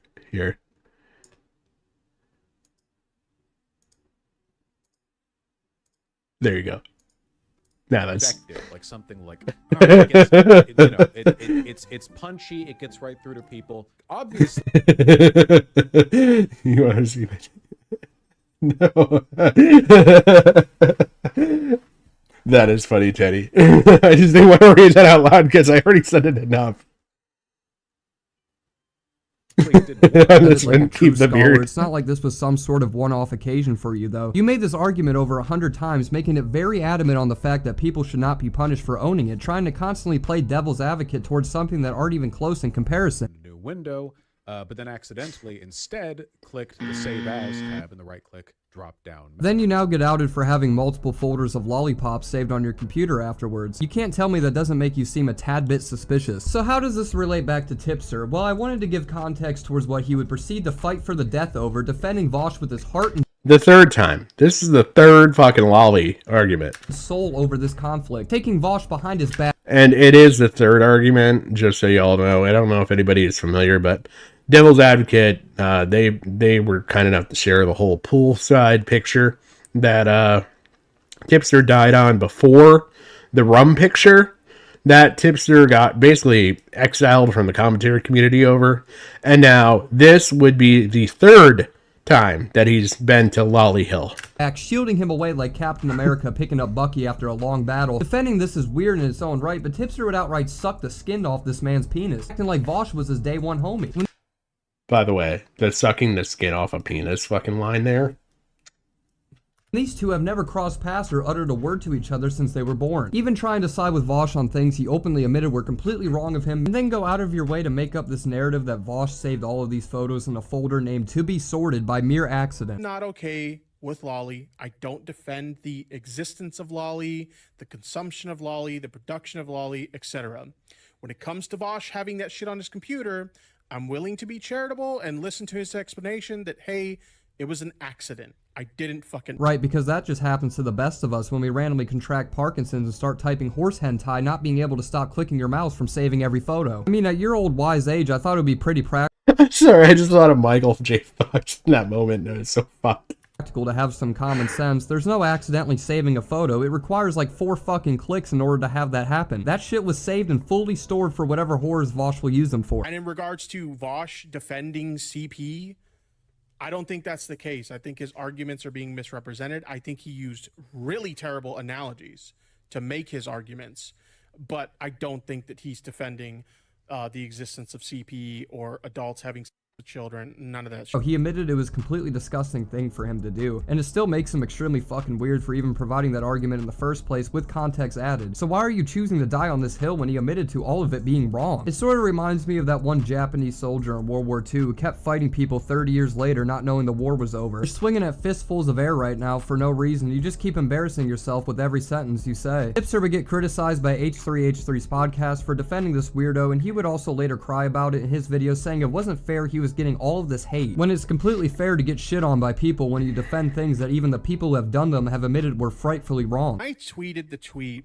with my criticism of it. Oh, by the way, I totally forgot to talk about with the whole Keffals side of stuff when I was going over that portion. There's pretty fucking solid evidence that the porn industry paid for Keffals' transitional surgery. That was kind of interesting information to find out. Just so he's aligned with himself with someone who is liking lolly and horse porn. He's died on Lolly Hill twice before this argument, and he's aligned himself with a former porn actress, a former 1-star review porn actress. Yes, Tipster got a 1-star, or Tipster. Keffals got a 1-star review on her porn for faking farts. Let me just put that out there in the world, because I know it, you gotta fucking know it. Okay, and there's heavy evidence that the porn industry helped pay for the transition. H3. I did try to tweet it in a way that it wasn't aggressive, or I wasn't trying to be like crazy argumentative or whatever. I wanted to state my criticism, but I didn't want to be a dick about it. Okay? I tweeted that tweet, I went to bed, and I woke up to utter fucking chaos because Ethan saw my tweet, Ethan didn't like my tweet, and Ethan responded to my tweet. Your body built like a buzzball. Man, there's other things that matter. That line. In the world, I would hope, to you than just Twitter drama, because you have a family and a wife that you constantly be unfaithful to, and when you start to defend stupid games, you'll wake up to stupid prizes. Experience has honestly ruined anime for me in general. I said it before, like hentai was never my thing, but if you're into hentai, honestly. Hold on, let me read that out loud. That's funny too. It just proves that Keffals can't even be legitimate at passing gas. Keffals is just built to be fake. Keffals is the Lindsay the whole time. Honestly, just stay the fuck away from that shit, because holy fuck, like you could look at something that looks perfectly fine and then later find out it's lolly, and then you could find yourself in a situation like this. You know what? I've never found myself in this situation. You want to know why? I have no fucking desire to look at fucking kid porn. So this Jesus fucking Christ. This is not hard. Honestly ruined anime for me. How was that possibly true? This whole situation has honestly ruined anime for me. Bro, on the third time it's finally set in that maybe you've got a bad take when it comes to fucking animations. True, when you've been exposed in the past for doing the same shit for years. You had one of your friends like a picture that contained a graphic image of lollipops, claiming she did the same by accident, going out of your way to even defend the art style, being some sort of lollyologist saying it was an adult, regardless of it being clearly pointed out that it was a fact of a child that was drawn. A lot of questions on whether she meant to actually like it or not. Her claim was that it was an accident, but a few pressed X to doubt. Thankfully for her, her reputation wasn't far enough gone for Tipster, who once again donned his XXL white knight armor. He proclaimed that the art was not even lolly. Bo Black's Thank you, Teddy. responded, proclaiming, "It's lolly, Tipster. It's a cartoon of a child in nothing but a strip of clothing covering the flat chest and crotch. Had to unfollow Rum because her liking it put that disgusting shit on my timeline." Tipster claimed it was not lolly at all, and that it could have possibly just been a drawing of a petite grown woman. He further defended the art and his friend liking He uses that argument all the time. it, and was then ripped apart by commentary spurgs. There's even more examples of you defending this, so why would this certain situation be the sole reason you'll never touch anime again? What I see out of this is you not being able to handle your own stupidity, defending things that are completely indefensible, and then retracting your statements whenever you Mukbang. I don't know. I have at least some respect for her because at least she believes in the activism by. Keffals would just give the tipster to feast on since he's just a seafood binge. you actually start to get backlash for it. It's an ongoing cycle I've seen from you. You've always deleted tweets after having a meltdown at the 200 teenagers who keep quote retweeting you. Pretty pathetic to take back everything you said after. Here, I haven't really read this. Oh my god, I couldn't speak there. If you'd like to see it, you can check out the link below. Oh, this was that whole apology. We'll strive to do better in the future. Just give it the fuck up, Tipster. Don't strive to do anything. Stop it. Stop it. That's all. Just stop. This as well, apologizing for even defending Bosch in the first place, especially having a meltdown of this degree. I want to watch anime again. I don't want anything to do with anime. This fucking bra burning was like the worst fucking look right here, okay? I got my waste bin here, and I got some of my... I've got my totally sanitized, clean waste bin. I even cleaned out this trash can, so that way none of these get damaged or stink or anything afterwards when I put them back on the shelf after I turn this camera off. Anime. We got Death Note, one of my... Oh my god, I actually did sound like him there. favorites. Fuck it. Throw it in the bin. We got some Dragon Ball Z. By the way, Nick's fucking reaction to this was fucking great. Nick's like, I only know 2 animes. And he's like, Death Note? And he's like, that's one of them. And then he's like, Dragon Ball Z? He's like, that's the other one. Another great anime show. Throw it in the bin. Robotech seems pretty harmless, but who knows? Maybe there's some lolly in there. Throw it in the bin. Ease, based on one of my favorite RPG franchises, in the fucking bin. Hell, I've got video games. Tipster would do the same to Chris Tyson, who I'll honestly say is a pretty... By the way, this whole fucking thing with the Shadman shit, how the fuck, I mean, technically you could even say this is the 3rd, but, and that was the 4th time you died on that hill, because technically they didn't even count the whole Shadman thing. I just counted the rum thing, the baby fur diaper fucking bullshit, and this shit. pretty shady person that's done some questionable things. One of them is being By this shit, I mean the boss. a huge fan of lollipops, having old tweets praising the art, admitting to buying them and, quote, hanging them in the centerpiece of his living room. For some further insight, the artist Chris bought this lollipop from was No, it's not a good joke. It was just a bra burning. It was so infuriating because the fake Tipster cannot fake it well.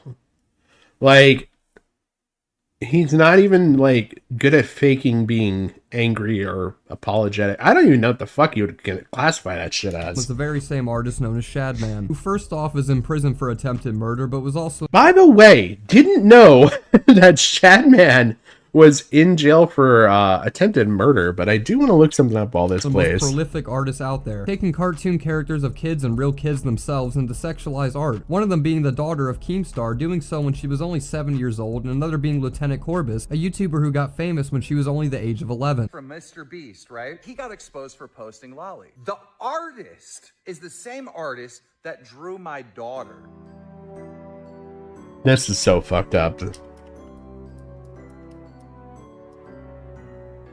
At the time, Keemstar's daughter was only 7 years old. On November 18th, 2016, Chad continued his trend of drawing real-life lolly art when he drew Lieutenant Corbus posed sexually with a microphone. Keep in mind that this girl was new to being a celebrity at the time, and once again, was just 11 years old. Now this is pure speculation, but as far as I'm aware, Chris knew the history and actions this person has done while buying the art. But Tipster would come out with his shining armor saying people were only mad at Chris because they're all transphobes, digging up 6-year-old tweets just to slander Chris, insinuating the fact that it's not due to the art that Chris bought, instead pointing it towards spiteful, jealous people that are hating for no reason. It's gotten to the point where people started digging into like old tweets of theirs and stuff like that to find some reason to cancel them. And the latest thing is that apparently Chris Tyson is a pedophile because he made some edgy jokes about lolly and kids. She didn't only make the joke, she bought the joke, then framed it on her wall and purchased it from a person who has done deplorable things. It isn't something to play around for Chris, it's something she fully supports, and even by the face you can tell that it's not a full-grown adult on that painting. I haven't personally...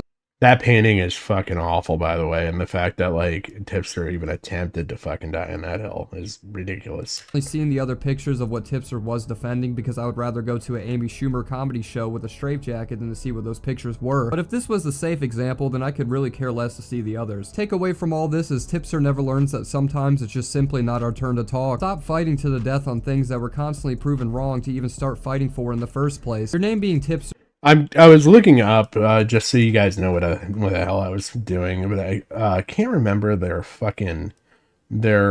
handle that they got known for after, because this is another person that transitioned.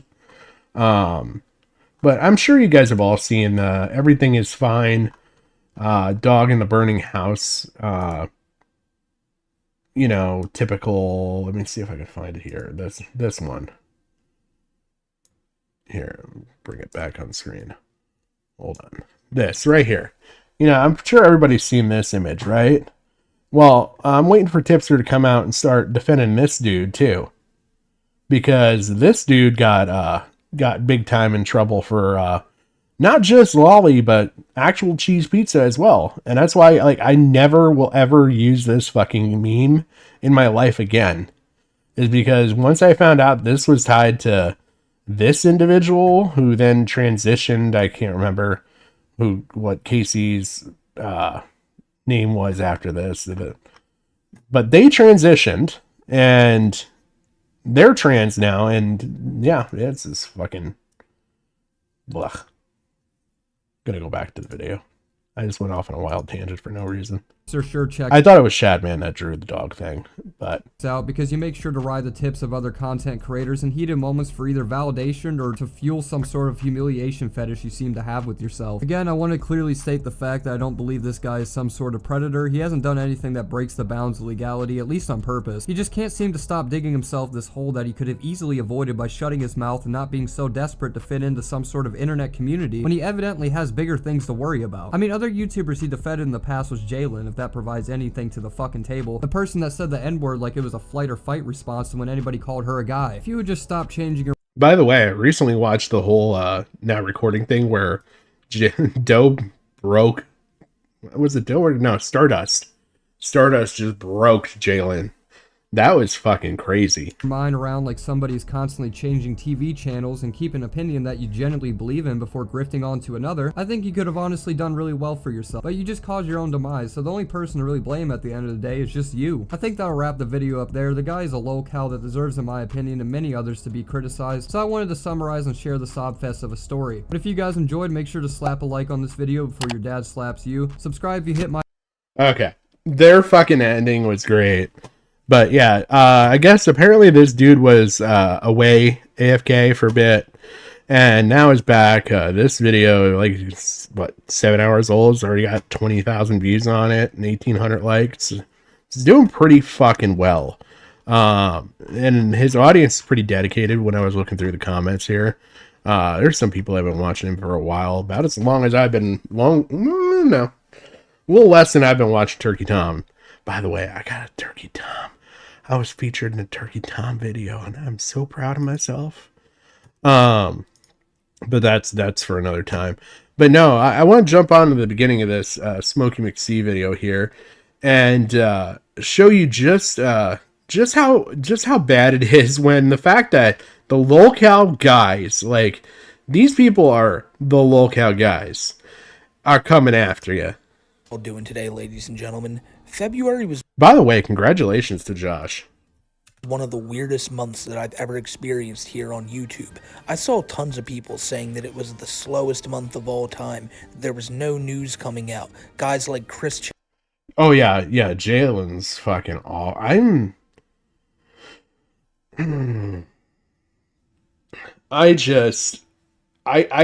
know with Jalen. Like there's a lot of evidence that they're fucking crazy, but to me, there's still just a lot of evidence that it's a fucking troll.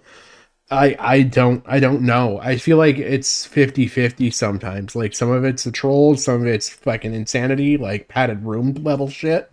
Like I don't fucking know. Chan were basically AWOL. You know, what's going on with people like Cyrax? What's going on with people like Daniel Larson? He's in jail. And then slowly but surely, things started to ramp up. Women were flying across the country in order to break dry spells. Pedophilic werewolves were getting on interviews and just completely incriminating. By the way, they straight up got fucking Jupiter. Like, I haven't covered this yet. I love covering the lolcow shit, so if you like my shit as far as, like, what I'm doing here, this is a little more commentary related, but I really enjoy covering the lolcow stuff. And people like Jupiter, Cyrex, Daniel Larson's one of those people that I feel guilty, like, really, like, they're mentally unwell. But I got a new lolcow we really got to look into. I still think Rich is a fucking lolcow too. I will forever call him a lolcow. That dude has double the sound. Like, he has to make... Tipster has to be envious watching Rich go through his soundboard. Themselves, Chris Chan-related news channels were losing their minds over said pedophilic werewolves hopping on and doing interviews. Daniel Larson decided to make tons of jail calls in which you could actually see... Oh, yeah. That woman is fucking nuts, Jim. Cobra's woman? Yeah. Daniel Larson's finally where he belongs, by the way. I think he needs to go into, like, actual medical level care. This dude he's legit. Like, there's some stuff where he's this weird combination. I'm trying to think of how to even fucking explain Daniel Larson. Like, he's got, like, the toxic level of chat that, like, only Use Me Blade has, or Wings of Redemption has, but he's gullible to some extent. Like, he thinks that he's got some relationship with some high level woman, and, like, he's just legit insane. Like, this guy went to a what was it, Olive Garden, was it, like a month ago, and pulled the fire alarm at the Olive Garden because he was convinced that the manager of the Olive Garden was printing out pictures of him naked and laughing at the kitchen staff and the waiters with it and showing it to customers around the restaurant. Like, this is a true fucking story. Like, there's video of this shit. This dude is legit fucking out to lunch. See him there. I mean, you see the little guy on screen right now. When you hear what he was about to say. Yeah, I would agree with that, Teddy. Jalen wants to be an edgy troll, but they're too sensitive. will always take it back and then go back to being edgy. And yeah, they're literally the definition of chronically online, terminally online, whatever the fuck you want to call say it. later, it's just going to make you realize that no matter what happens to him, he's never going to change. And I mean, where do you even start? Oh shit, I didn't even know he got out. With the Vouch, Tipster, Keffals debacle. I mean, it's gotta be one of the most ridiculous things I've ever seen on YouTube.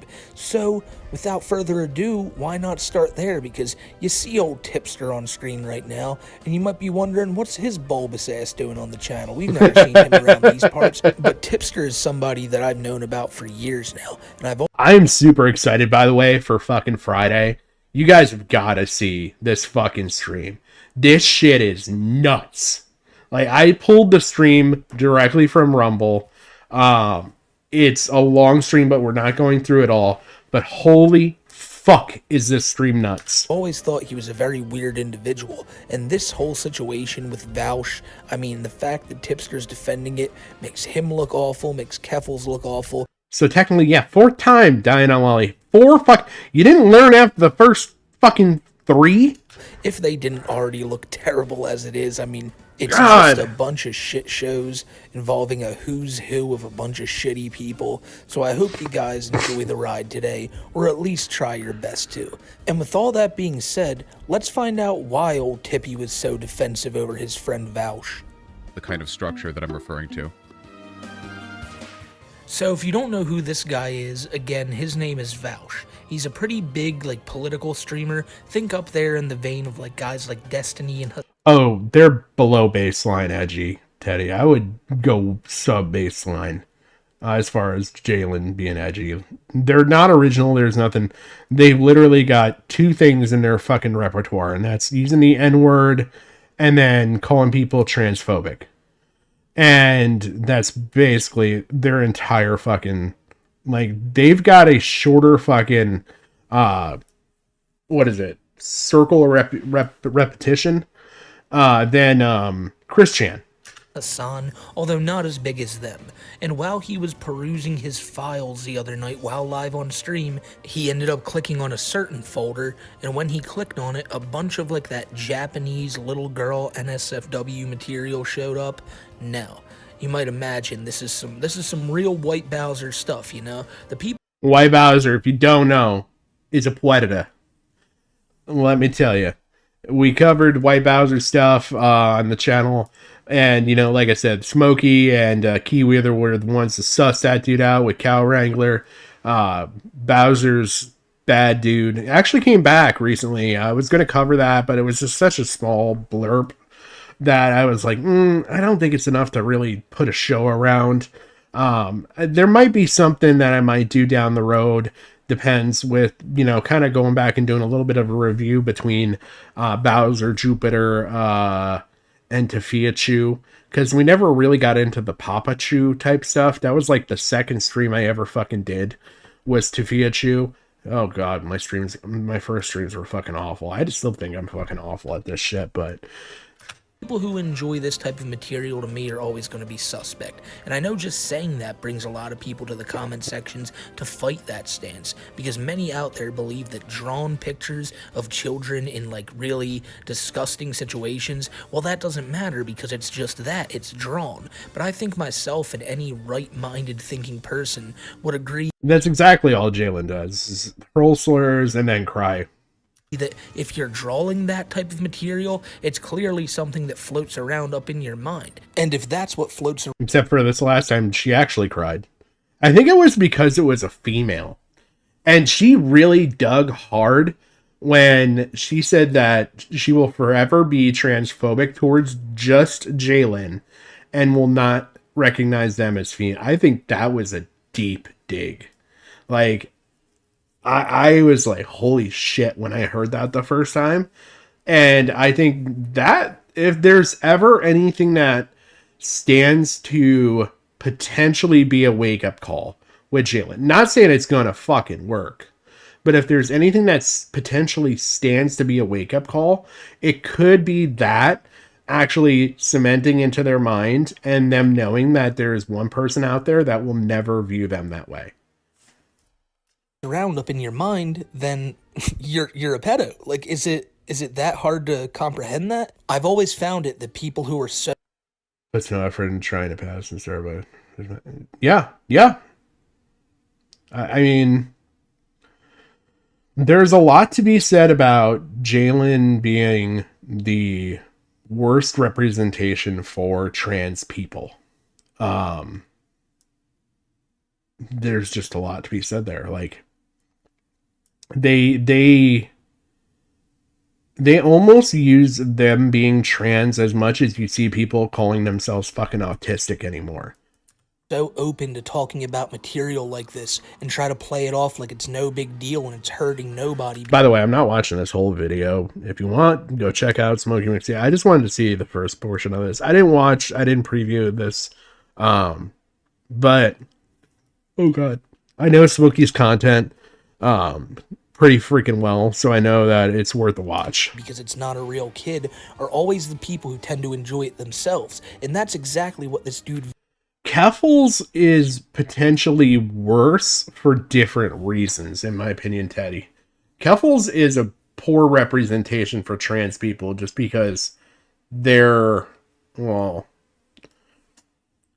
flaunt the activism side of it and then play it off. And they've done it so many times, and people are kind of finally getting wise to it. And I think a lot of people are getting wise to the fact that they potentially also bought a lot of their visibility. Let's just put it that way. There's some pretty strong evidence out there that there's a lot of their audience that may not be actual genuine audience. Vouchers. I say this as I got like an audience of like less than 10. It's all about because he was shitting on people. At least I know my audience is real, and rightfully so for years. It's that anime has a ton of lolly shit, and a ton of Nazis are hyper insecure in their masculinity, and they want like a trad wife or whatever, untainted by feminism, that they can control and manipulate because they have no other experiences. And anime is perfect for people with that kind of psychosis. So of course he got this guy just bashing the anime stuff all day long, talking about how they're all Nazis and all too. I don't know how that all correlates, but by his own logic now, I guess it would make old Vouch here a Nazi because he was loving that content. So after he accidentally revealed that he had an entire folder of this stuff on his computer, and so after this, the dude puts out this like multiple hour video, and it's incredibly boring. I gotta be honest with y'all. I don't feel like there's really anything this dude does that's like, wow, like I'm so enthralled by the content. But you guys make it so fucking worth it for doing these streams. I really enjoy doing these fucking streams because I got you guys in the fucking audience. It is, I don't know, it just feels like hanging out with some friends, and I enjoy that. If we're being honest here, ladies and gentlemen, I don't know why this is a shock to that many people, because old Vouch here has been saying some really heinous things for quite a long time now. So, you know, there's pedophiles, right, who buy child. Would you say they should not be held responsible for doing that? Yes. Really? Even though they're directly... Yeah, there's a lot to be said about the whole DDoS Kiwi Farms thing when it comes to Keffals.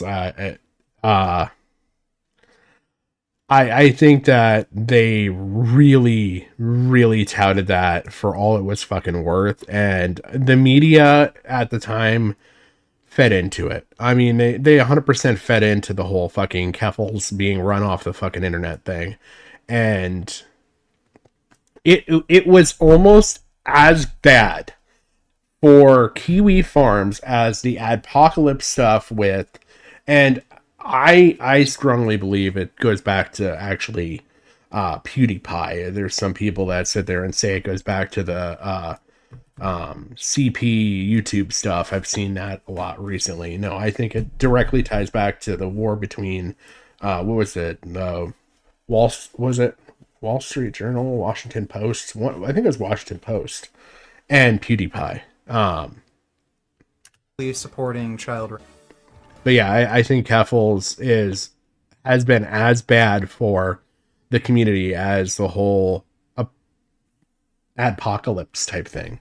Yeah, I think it's hypocritical.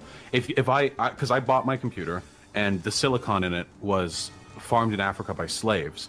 If I can do that, and that's legal, and no That's- one's going to call me out on my shit, then yeah, I have to be consistent in that respect. Okay, look, I think there's levels to this. So I wouldn't equate buying a computer to buying child. Alright, so let me get this straight. Because you have to be quote-unquote consistent, you now have to be okay with the viewing of CP? Makes no goddamn sense. It was Wall Street Journal. Okay, I was kind of wondering about that because I know there was some other stuff with what's it, Washington Post? I want to say it's Washington something. His argument is that because the computer he's Because it goes back to the whole PewDiePie's a Nazi thing too. using has silicon in it, and that silicon was most likely like, you know, child labor related. It's the only war I ever witnessed on the battlefield. And now he's seemingly standing on the ground of, it's either all okay or none of it's okay, and because I have this computer, I guess I have to stand on the side of it being okay. Like, it's a weird way to go about saying that you're cool with seeing children be like, you know... It's honestly, his argument with that is like basically saying that if you believe police need to have handcuffs, then you're okay with bondage. I honestly fucking feel like that's the same equivalency that he's trying to draw. Put in terrible situations. And I know he made a point of the fact that it's messed up that, you know, the children are made to mine the silicon or whatever. But the fact of the matter is that you're going to sit there and because of your pride not denounce something like the consumption of CP.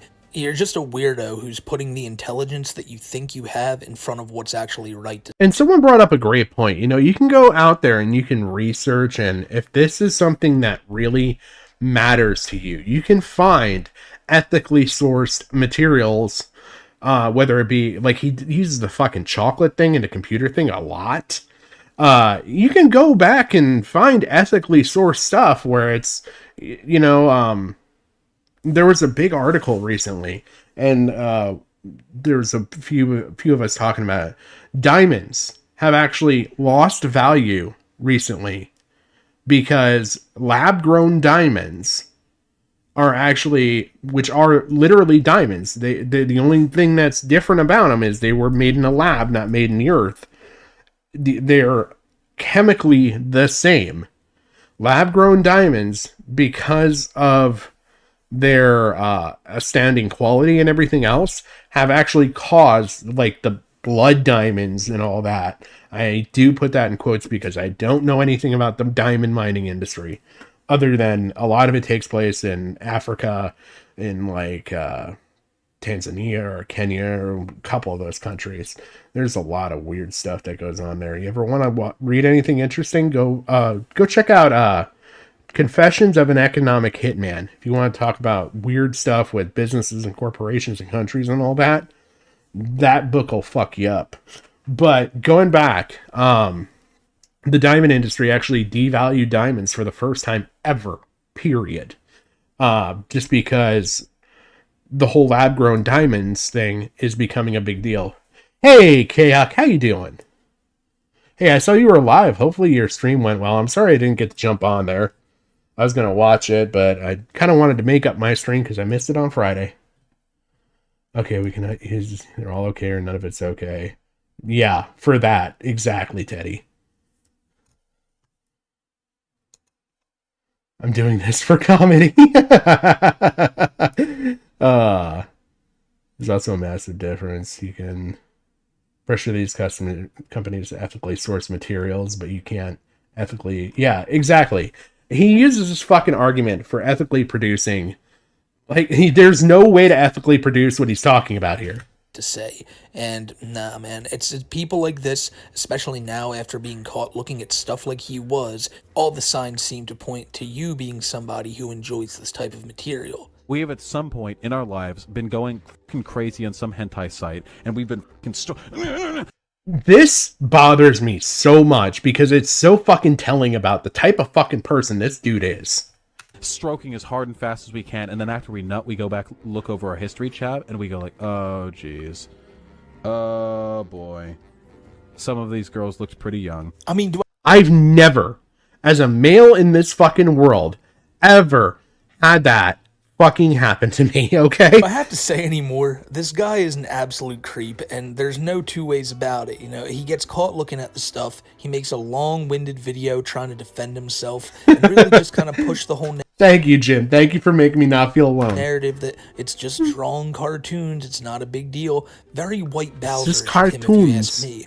But of course there's people on his side. The first one is Keffals. Now, if you don't know who this Keffals person is, they're the one who like went to war with the Kiwi farms, got a whole bunch of people to donate to a GoFundMe, raised $100,000 for Keffals to relocate and take on the police department in a lawsuit, and all this money is now basically just gone into their pocket. Well, not in their pocket. And their fans are none the wiser, seemingly, you know? It's kind of weird that you take all this money from these people under the guise of you doing something right with it, and you just, you know, now you're just sitting around defending weirdo. By the way, there's some other interesting stuff that I didn't point out when we were going through the whole Catboy Ranch stuff. They didn't transition. Like, okay, so they came from Canada. I don't know how long Canada has had the whole transgender healthcare portion of their country going on, but they did not get their SRS, their sexual reassignment surgery, in Canada. Like I said, I'm pretty fucking sure, and there's a lot of strong proof that it was done by the porn industry. You know where they went for their SRS? Fucking Thailand. And there's the strong evidence for all this comes from the fact that there's pictures that they posted, Keffals posted, with family wearing this like dress and everything after their SRS. Well, there's also some porn industry images that also are available of Keffals in same said dress, like literally at the same time. So, and it's very strongly implied that there was some before after stuff that they did for one of these porn sites and everything, and that's where the belief that the porn industry paid for Keffals' transition comes into effect.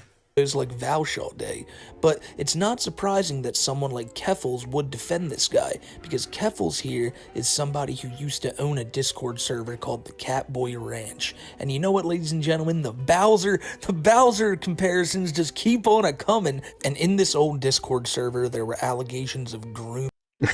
Teddy, are you doing shit? Teddy? Are you timing people out just to play victim?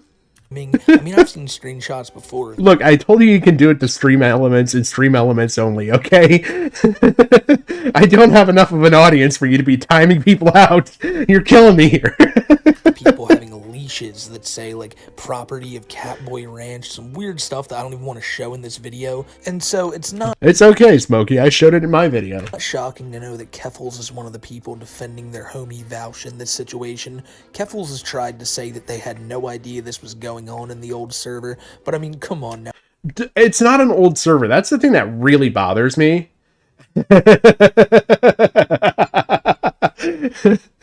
You know what? Go avenge K-Huck there, Teddy. Make sure you time out Stream Elements. Show him what's what. Just remember the last time you timed him out, something happened. Now, the name itself just, it gives you those vibes of you know what's going on.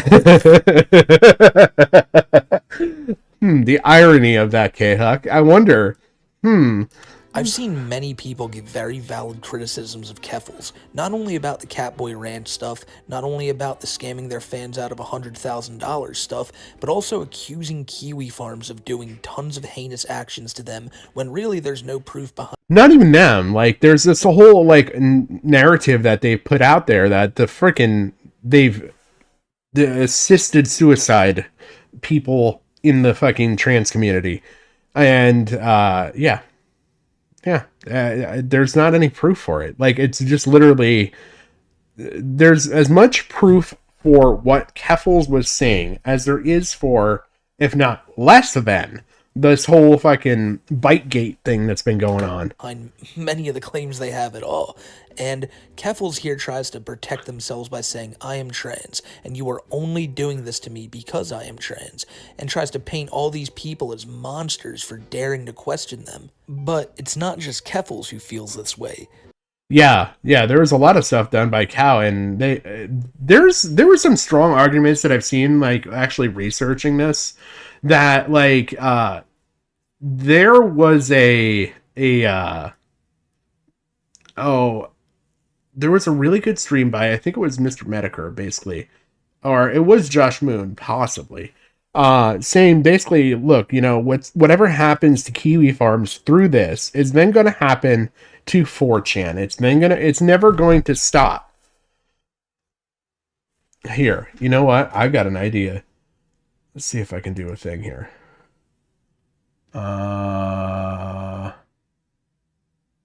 Nope, not there.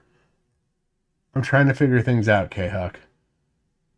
Nope, not that either. Damn it! Ah, I know what I can do. I got this. I got this. I got it. I got it. I don't got it. What the hell?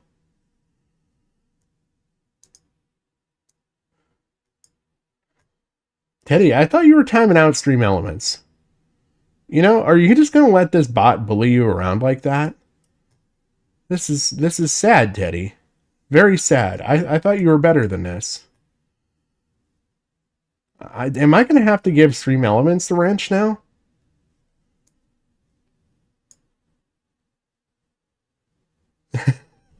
You gotta ask Teddy what happened the last time that he sat there and timed out my Stream Elements. He ended up breaking my whole computer. I'm pretty sure he did it on purpose, too. He ended up breaking my whole computer. Shut up, me. Now I'm here. I don't know if that's any different, K-Huck, but there. I think I gave K-Huck the super wrench. So now we have to take another detour here and talk about H3H3, or just Ethan Klein, because Ethan Klein has been one of the people going at Keffals, Vaush, and Tipster over this situation, and he's been talking a lot of smack on them. I just want to hit Ethan Tipster. Is someone who rarely nowadays gets a good opinion out there, but this is one I think we can all agree to, that this stuff is weird. Oh no, it's fine, K-Huck. I actually trust you and all that. I don't know though. I'm second guessing Teddy. I really am. Weird, and anyone who views it is pretty weird. So Ethan put up an Instagram story about this. And who did that Instagram story rile up? Well, good old Tipster, that is. Because Tipster is someone who... With the cheers my horse, love you, dude. Basically becomes Keffals' No problem, K-Huck. Tipster now goes after people with the same type of, like, buzzwords and insults that Keffals will throw out there. And it's weird seeing Tipster make this turn. Because years ago, I remember seeing him in the commentary community. Teddy. Teddy's a protected class. Okay, alright. I'm glad everything resolved. Did you guys get Stream Elements taken care of? Tied up in a bag in a corner? Going at people like Susie Lou and all that. And something that I noticed back then, and that still happens right now, is the fact that this is a married man who has posted pictures with his wife on his Twitter, yet all he does all day is flirts with different women on there who clearly aren't interested. It's because he blocks everybody on Twitter. Like, there's nobody there to see it. Interested in his advances. Tipster's another strange cat, but he's basically buddied up to Keffals now, and does Keffals' bidding, and anything that Keffals has a problem with, Tipster now has a problem with. And, well... Notorious cult leader. Oh my god. Of course, when LGBT... I didn't know Stream Elements had a cult. issues come up, you know there's no one better to comment on it than a straight Mexican man named Robert. Also, what the fuck is pedo jacketing? Why do you guys have such weird ass expressions for anything? I'm sorry, but Ethan's play on this whole pedo jacket thing was fucking phenomenal. Like, the old man fucking look of doing it the way he did is fucking great. Like, I that honestly, it was funny. Like, it was genuinely fucking funny. Everything. And how often are you being accused of being a By the way, I'm glad I could help feed into that joke, Daddy. pedo that you need a nickname for it? If the jacket fits, you must not acquit. Ethan, I don't know if you realize how optically bad what you just said.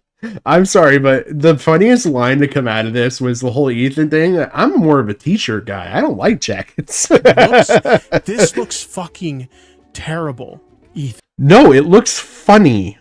Funny, Tipster. It's fucking funny. It's something that you cannot fucking grasp in that fucking melon-sized fucking skull of yours. God, man. You are talking to a community of people. The LGBTQ community. Not the LGBTQIA plus community. Oh my goodness. Which are very regularly accused of being pedophiles and groomers. Hey, thank you for coming by. I appreciate that. I'm finally able to breathe and talk at the same time, so I'm doing better. Thank you for checking in. Constantly being accused of these things, and you're going to I hate this fucking sympathy baiting bullshit that he fucking does, and he gets this from fucking being around Keffals and that fucking community. Like, this is all like, oh, they did this shit with Bo Blacks too, and you know what, they tried to fucking play off that fucking Keffals sent fucking her bouncing ass tits to fucking Bo Blacks unfucking solicited. No one wants to fucking ever bring that up. And it's not a bad thing. Like, I'm not knocking people for not bringing it up, but fuck. She sent unsolicited fucking nudes, basically, for the most part, to fucking Bo Blacks. And then we're going to sit there and be like, this is like insulting the LGBTQ community? It is not, bro. He's basically calling it out because you guys come up with fucking words for everything. The pedo jacketing thing is all he was calling out, and he was doing it to be fucking funny. And the fact that you want to sit there and roll this into some epic fucking Greek tragedy is fucking beyond me. To ask them the question, how often are you being accused of being a pedo that you need a nickname for it? If the jacket fits, you must acquit. That is the most insanely fucked up, homophobic thing. How is that homophobic? I'm about to go talk to fucking ChatGTP because we know ChatGTP from the Mama Mac stuff is the most reliable source for information in the world. I'm going to ask ChatGTP how if the jacket fits, you must acquit. Is transphobic. Like, I'm sorry, maybe I'm a fucking idiot. I probably am, but how the fuck is that fucking anything other than a joke on the fucking OJ Simpson line? Well, not OJ Simpson, it was the fucking lawyer guy, I can't remember his name, Johnny Cochran. Thing. Anti-LGBT thing I've ever heard. Not to be clear, I'm not saying I think that H3H3 is transphobic, homophobic. And I mean, okay, even if you want to go as far as like him saying that about the pedo jacketing, you guys were attempting to pedo jacket him. That's where he's bringing this line in from.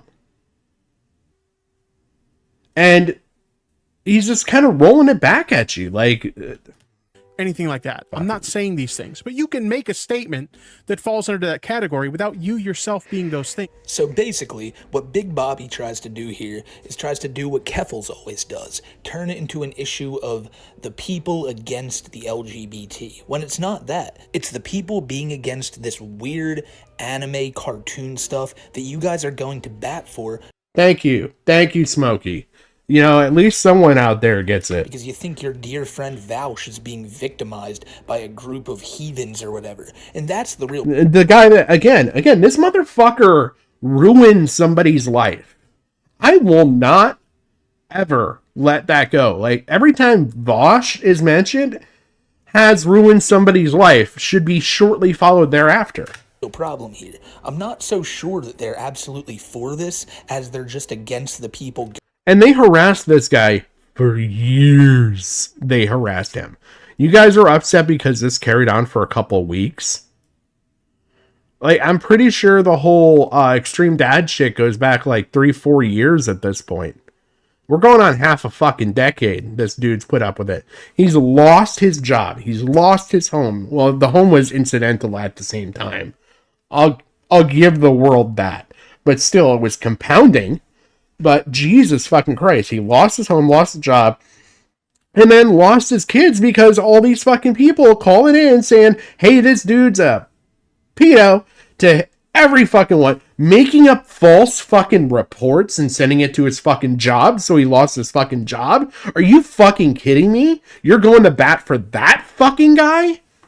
Going at Vouch. And then you got the audacity to sit there and be pedantic about this fucking Instagram fucking message. Which is disgusting to do. Just because you have a common enemy doesn't mean you defend something as disgusting as this. But at the end of the day, I'm probably giving them too much credit. Because if they're that, like, if you're really that willing to put your neck out there and act... I'm sorry, this whole thing actually does really piss me off at points. Like, all this stuff is fine, then I can't imagine you're too bright of a person to begin with, so you won't understand how bad that makes you look. But all these people are going to try to play it off as it's no big deal, and the actual fans of people like Vouch, Tipster, and Keffals, they're just going to eat it up. And it's a sad thing to see, ladies and gentlemen. But if you want to see any more of these three, let me know down in the comments, because... I think that's basically it as far as like Smokey's segment on this, and that's all I want to cover in this video. Definitely go check it out. He's got some cool information on King Cobra. If you need to know any more about King Cobra, Still Connected, I threw the Verdict episode number 2 is out there. Go learn a little bit about King Cobra and the kind of person that he is if you don't know anything about it. Let's see, what else did I have on this? This is the video we already watched. This is really the last thing I kind of wanted to go over. Tom's video that he dropped on Vosh and Tipster. This, aside from like, if I'm thinking about ending maybe on Tom's song, but because that rap that fucking Tom dropped on Tipster, like, what was it, like a year ago? Holy shit, that's still fucking funny. But if you don't know about that, I'll probably play that a bit. But this was a good, solid fucking video. Hello. We are tonight's entertainment. Tipster is the type that would turn his head from a murder if the person was in his marginalized community, but condemn the same person for stealing an apple if they were starving to death. Yes, exactly. Teddy, I'll have to watch it, and then if it's appropriate, I'll probably watch it on Friday, honestly. Because that's gonna be a hell of a roller coaster of a fucking stream. I'm telling you guys, Friday is gonna be fun. There's a war brewing on the internet, one where people who deserve to get owned are actually, in fact, getting owned. So why don't we meet tonight's characters? We'll start with Vosh, horse enthusiast. At the end of the day, and I really hope you internalize this, you got blown the fuck out. And it's not because your points are bad. It's because your points are bad and... Yeah, I don't know. I think he's just found a lot of sympathy and support with that community. And I feel like that's where, I don't know if he's getting paid out necessarily as much as he's going to get played out, honestly.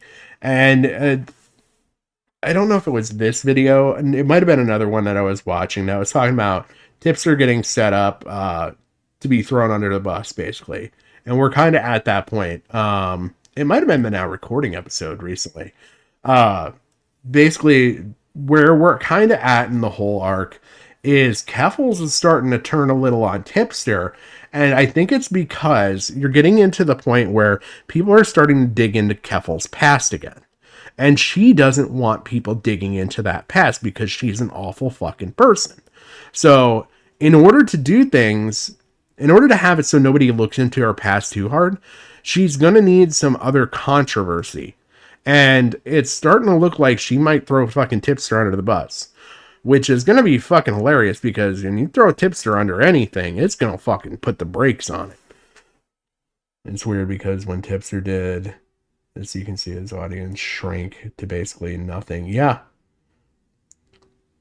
She framed Cow as the farms because they're everything documented there. Yeah. I don't know. Keffals is slick. She's not stupid. I will give her that. She is not stupid. I will never call her that. She's boring. She has no fucking like enthusiasm to anything she does. I swear to God, she could like literally suck on an onion and eat a lemon at the same time and her facial expression wouldn't fucking change. But she's not stupid. And I think she knows that people are onto her. Hence why she's closed down Keffals Court, combined it with the Catboy Ranch.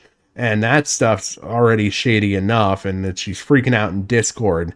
And that's about time they came out with the finger wagging at fucking Vouch for all this stuff and saying, nope, Vouch bad, man, no. And now we're getting to that, but if it doesn't turn around soon enough, I think Tipster might get thrown under the bus, which is something that anybody in the commentary community has seen coming for fucking over a year at least. Everyone warned him, but he went head fucking first into that fucking dark woods, so it's all on him now. You're stupid. You're fat. Keffals. Tally responds, I think I'm like 5 inches. And Sasha says, okay, bet. Tally responds, you? And Sasha says, around the same. Wait, what happened to Mommy Big Dick? This is Mommy Big Dick. Wait, she went by Mommy Big Dick online. I forgot. Yeah, 5 inches, and she went by Mommy Big Dick. Now this is just straight fire content. Amazing and beautiful. I cannot. Yeah. I mean, this is the kind of grade A content you can expect watching a Keffals stream. This on the top of a fucking rat bouncing around in an office chair, ripping off fucking yahoos from a dead fucking RuneScape fucking guy that was accused of being a fucking pedophile by Keemstar like 5 fucking years ago. Yeah, this is the shit you can... Grade A content, guys. Not have done it better myself. I gotta find Mommy Average Dick. I bet she's out there in the world. She's probably real humble about it. And of course, a major recurring cast member So of the Tom funny. Dark Cinematic Universe, Tipster. A round of applause, everyone, for Tipster. We love to see you out here, buddy. Big fan. Cheers, my dudes. Oh my God. On the record, Tipster has there we are with the Donkey Kong again. interest in fucking horses. Okay, let's just put that out there. All of these people are in hot water right now. Their unbased skeletons are coming out of every closet in the land to bite them in the ass. And it all... Yeah, but I don't know if they were just doing that to farm content either, which is kind of also something that Keffals has done in the past too. She'll go somewhere and start shit, and she was really okay. So like, not sure on how familiar everybody is with the whole Keffals thing. If you don't know Keffals with her debate stuff, especially like with Augie RFC and Nick Diorio and all that back in the day, she was famous for kind of doing the Keemstar, how do I get in? Except she'd be like, okay, let's get on a stream and like do blood sports, and then be like, where are you? And not like invite you to the stream or not join the stream and then make it look like, oh, you're running. Like, she's done that so many times that it became a meme in itself. There was kind of a really good one where Keemstar and Keffals went to war with each other, because I know she was playing the raft game the whole time, and it was just that's how the whole thing started out. You got Keemstar with this, how do I get into Discord? And you got fucking Keffals going, oh, he's running. Like, it was just the fucking worst shit show ever. All started with Vosh. See, this is an example of the kind of structure that I'm referring to. Whoopsies. Didn't mean to open that one.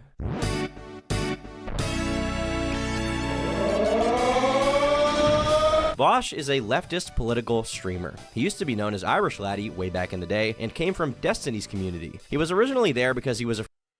By the way, this picture. Frequent poster on Reddit says. Now, back in the day, this was a social justice warrior subreddit known for brigading other subs. This was like during Gamergate, basically like early to mid 2010s, which is also when Vosh began calling into Destiny streams to talk about his beliefs. And even back then, he was an avowed Marxist or communist, whatever you really want to call it. And he was someone who took the position that any action for your political movement. But yeah, to answer your question, yeah, there is actual like picture proof of Keffals really being in Nick's stream, and if you hear Nick in that same stream, he is reacting to Keffals, and he actually checks profile and goes, "No, that's the real Keffals." But there's a very different playoff with how Nick responds to Keffals being in that stream, which kind of makes me believe that he thinks she was content farming. Against your enemy, whether honest or dishonest, is just to reach your political ends. Basically, you know, the ends justify the means. Therefore, any means for leftism or socialism or communism is just to embark on the communist revolution, which is never going to happen. Can't we just get along? The problem is when you start to relabel what your opponents are talking about into some like crazy strawman shit that nobody believes in, I feel like you just heard everything. Nothing gets done. There's no valuable conversation anymore. What is there to be said about it? Gamergate is a harassment movement that was created by 4chaners who are mad because some indie dev. Come on. As time passed, Irish Laddie I can't believe that we've literally come full circle to where we're talking about Gamergate shit again. Continued to be a part of Destiny's community. The two would talk on stream, and he sort of became a fan favorite in the rotating guests. He was an interesting guy to have on. They always had good conversations, and they were somewhat thought-provoking, right? He always had something mildly interesting to say, although I admit sometimes what he was saying was just straight up retarded, and that was the appeal. That is, until the allegations. In early 2019, Destiny was approached with a series of allegations regarding Irish Laddie. The complaint... By the way, if you haven't seen Nick Diorio's stream, this whole fucking interaction with the Destiny thing is hilarious because he didn't kick Vosh out of the fucking server yet before he starts the stream talking shit about Vosh, and Vosh pops in and goes, "Hey buddy, you talking about me?" And just Destiny's whole reaction to it was fucking funny. So if you want a really good laugh, go look up that whole thing. It'll be Irish Laddie versus Vosh, and it's related to this chick. Was that he was sexually harassing various women inside of the DGG community. He was basically spamming this girl named Poppy saying, "Look at my penis, look." Yeah, Poppy, and I think it's Poppy spelled with an I or some crap. Oh god. Hold on a second, I gotta close out of something here. Look at it, look at it. Just so you know, it was not horse or child related. It was related to my work, which is also not horse or child related. Freaking look at it. Hey, look at my dick. For like a series of messages like, "I know you want to see my dick, but you're a spiteful f***, and I know you'd share my dick pics around, even though it's in the exact upper spectrum of your preferred dick size range," right? For messages like these, it's pretty clear that you already know that this person doesn't like you, but you're still making these like highly sexual advances, even after they've explicitly, like continually not engaged with anything you've said. Based? What's he gonna do? Oh! He's pulling his cock out! But after that became sort of a big allegation. Destiny banned Irish Laddie, obviously, and he had to go on to do his own thing. Well, he eventually banned without him. the help of this bigger community to leech off of. Now, he did address what happened, first of all, and he sort of danced around what happened a little bit, but in the end, he seemed to admit that what he did was not okay at the very least, if not, you know, full. By the way, I do want to say there's a whole lot to be fucking said about what is it with these people that come from, like, rich backgrounds being fucking absurdly awful too. Like, there's a lot of substantiated proof now that Vosh is kind of like, not, I wouldn't say a trust fund baby, but pretty close. Like, we're brushing right up against it. Full-on sexual harassment, so I guess it's good that he admitted it or something. But since then, I have had more time to look at those logs. I have grown somewhat as a person over the past year and a half, and I feel differently about those logs now and about my behavior. When I was on Destiny's stream, I said that I had behaved cringily.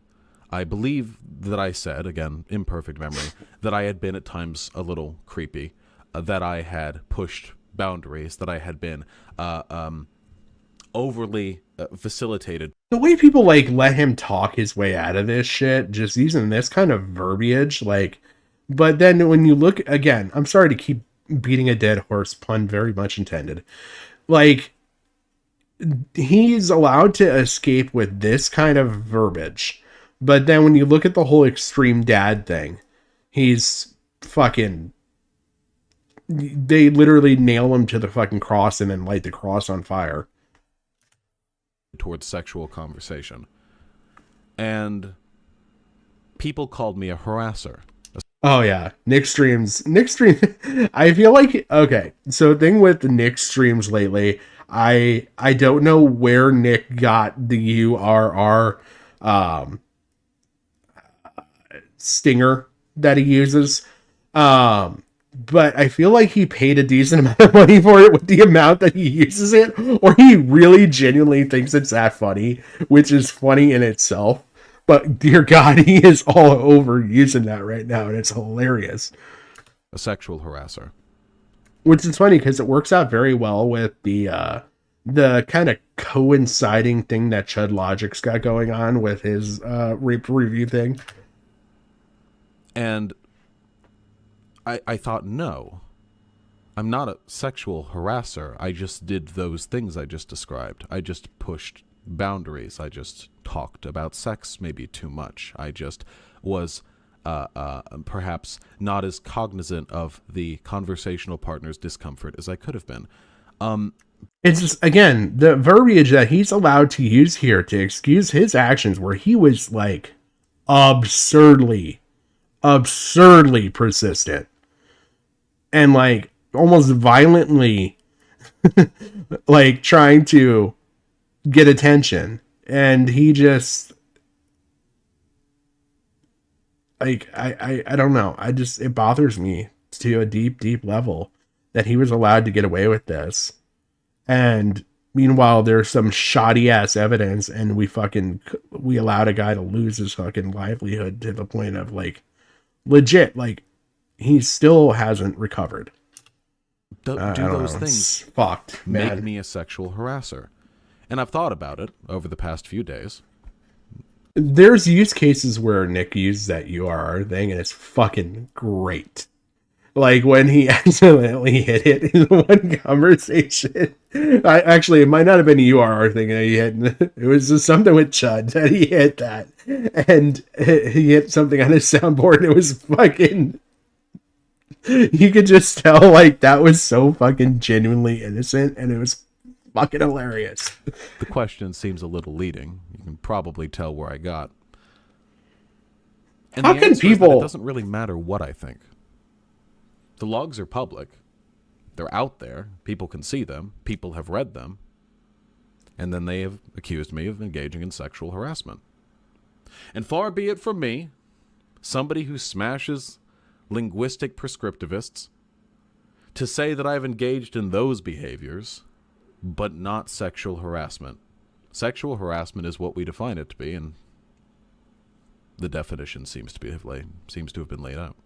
And to Vosh's credit, following this, there seems to have not been another instance like this, and he managed to build a career for himself, despite being cut off from the community that built his initial following. This isn't to say there haven't been bumps along the way, like when he compared Kyle Rittenhouse to Iron Man. Listen, all I know is I've seen a lot of Marvel movies, and in the part where the good guy gets framed, and he turns around and there are a bunch of angry cops and civilians staring at him, he drops the gun and puts his hand up in the air, and he doesn't fucking unleash the fucking Iron Man laser and cut down 300 people who are threatening him implicitly.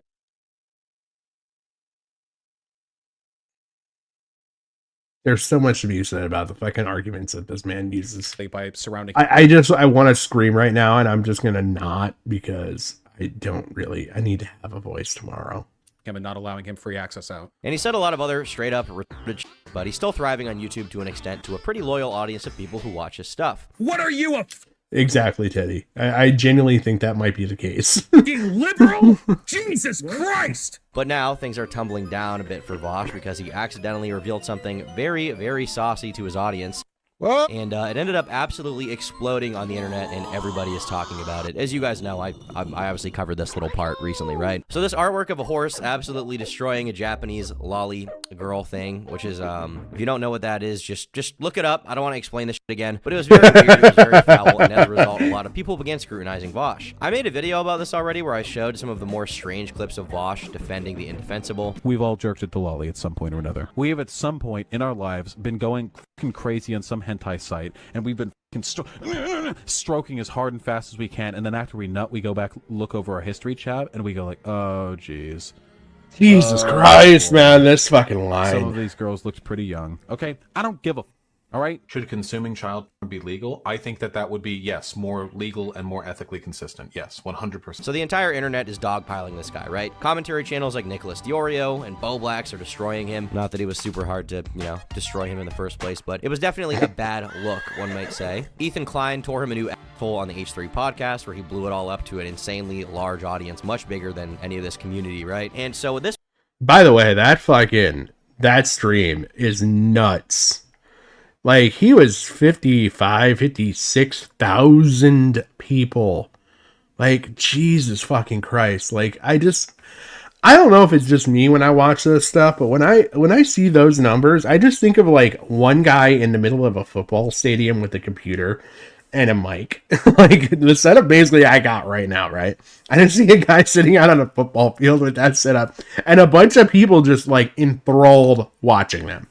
Like, that's honestly basically what it is. At this point, Vosh is like, shit, I gotta explain myself. So he ended up making a 2-hour-long response video to everything, talking about it and talking about his position and how he feels about all of this, right?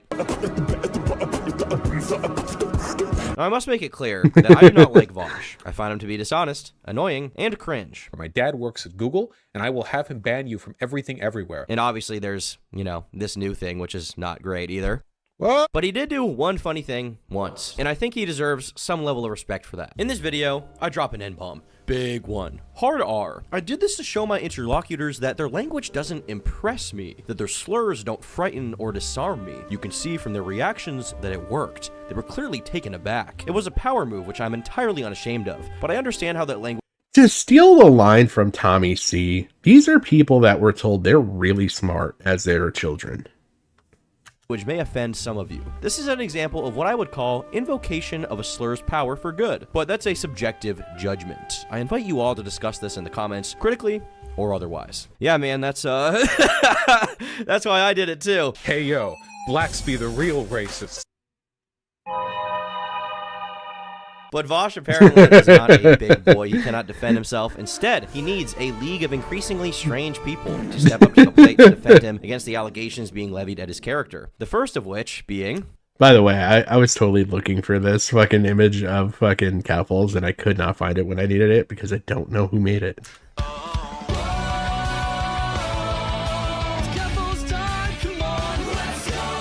Yahoo! That Yahoo thing is just so fucking infuriatingly insulting that she had the audacity to fucking use that. Keffals is like, not to be that guy, but to be that fucking guy. That took balls to use that. Especially considering the whole fucking context with Tony. A political streamer, but compared to Destiny, she's not very popular. Actually, compared to Vosh, she's not very popular. Compared to anyone, she's not very popular. Her channel is dead because she's bad at making content. The only place she's ever been popular is on Twitter, where she begs for validation for her dumbass opinions. And for a while, she got it. She spearheaded the Drop Kiwi Farms movement back in the day, where she claimed the website was responsible for the death of a few different trans people. She claimed she was targeted by Kiwi Farms and raised hell on social media to make herself look like a victim. The police showed up at her home, where she claimed she was mistreated and misgendered. Hey, K-Huck, welcome back. I appreciate you coming back. Hometown of London, Ontario, to go to Ireland. To do so, she started a GoFundMe where she raised $100,000 from her audience. I need your help because I can't do this alone. I started a GoFundMe after being victimized by the London police service. Seriously though, which is worse in the grand scheme of things? Is Keffals raising $100,000 and not following through with what she was intending to use that $100,000 for, worse or better than the stuff that's going on with Illuminati? Which, if you haven't seen the shit with that, she had her lawsuit dismissed recently, and she's now refiled the lawsuit again. So, and it's just awful. It's worse. And her trying to like break down her monetization loss per incident caused by individual is just insane. Services for being the victim of a hate crime. I need to move immediately, recoup my losses, and to build a legal fund to protect my rights. I've been subject to emotional damages, financial damages, blatant violations of the Human Rights Act, and discrimination against me on the basis of gender, identity, and expression. I was also subject to unjust seizures that not only affected my livelihood, but has severely disrupted the work my fiance is doing in their... You know what? Those seizures might actually been caused by the cocaine, Keffals. I'm being like totally pedantic and asshole-ish right now. I'm gonna go back to playing this. Her doctorate program, which has the potential to impact whether or not my fiance finishes their doctorate. By the way, did I mention that I got featured in a Turkey Town video? I'm sorry. This honestly, like, getting featured in one of his videos has been like the highest of high points for me because I came from this side of the community. That's why I find all this like research and like digging up shit on this fucking subject so fucking interesting. Because there is no policy. It's like being told that you're lead goth mommy into Tipster chat. My city against swatting. There's no guarantee this will not happen again, and my home is not safe. Her home is not safe. She needed help. So she went to Ireland, and with this money, she was promising to go after the London. By the way, okay, big brain fucking moment here, okay? Huge brain moment. Hey, I moved to an undisclosed location in Ireland. Basically, like, it's kind of the thing she played here, right? Huge brain moment. Why would you take a picture of this shit, this bullshit fucking note, by the way, from Ethan the Gunt Ralph, and hold it up outside where people can, you know, see license plates, buildings, and everything else? They already know where roughly you are, but those are pretty fucking unique buildings. I guarantee if I got on Google Maps for a few hours, I probably could figure out where the fuck you're at, and now I actually do have your address. Ontario Police Department in order to fight back against their transphobia. I mean, she says she's building a legal fund. At the time, she also had the support of the mainstream media, who claimed Kiwi Farms was erroneously attacking her and getting her swatted. She needed help. And in came the Avengers. Claire Sorrenti says a false email with her address was sent to London City Council. That is such... It's not even a good girl fake cry. It's a bad guy fake cry. Either way, it's a fucking awful fake cry there. Her mother and was intending to shoot people at City Hall. I realize that came off probably awful. I apologize. Who were straight. She also managed to get Kiwi Farms shut down at the time by targeting their DDoS protection company, Cloudflare. This spurred on a period of the site being up. I really don't like Keffals, if anybody can tell. Like, I really... I don't know if I really gotta sit there and say it, but I am not anti-trans. Like, I just really don't fucking like Keffals. I think she is amongst the worst people that are a representation of the fucking trans community. Like, I think she is unironically worse for the community as a whole than even Jalen. Jalen is worse because in our microscopic sphere of visual, like those of us that operate on Twitter within the commentary community know of Jalen, okay? Like, if you talk to somebody out on the street, they probably don't know who Jalen is. There is a potential, especially at this point in period in time, that you could talk about Keffals and somebody outside of the sphere of the commentary community could have known about her. And it's the fact that this is just such a poor representation of the trans community, honestly. Like, she bothers me. She bothers me with all of the fake shit she stands for. Up and then down and then up and then down, constantly switching domains, and for a time only being accessible through the Onion router, which is a browser that people use to access the deep web. As you can imagine, this made the site somewhat difficult to use and made growth basically impossible. A web of hate. Kiwi Farms, that's an online forum that prides itself on free speech, which includes a lot of pure bigotry and harassment. I'm glad somebody found that funny. I felt really awful after I said that. Has been dropped by its internet services company after being linked to violent threats. At the time, she also hardcore targeted another familiar face, Destiny. She claimed he was in favor of stealthing, which is when you sneak off your cover during slamming it in that pot. Jesus Christ, Daddy, that's fucking funny though. So you can shoot your seed deep in the loins of your partner. Oh yeah, meanwhile he stealths people, which is legitimately a form of rape. Again. Can we just like go back to the Catboy Ranch video that I showed that I made up? She's like, see the little evil fucking smirk here? See with the gotcha on Destiny because he's so evil because he steals people. This bitch was out here fucking talking about, I'm gonna wreck your mom's fucking wound. got mommy fucking issues like no fucking tomorrow. Probably because daddy's dead. And I'm not going to be unheartless or whatever the fuck the word is I'm looking for.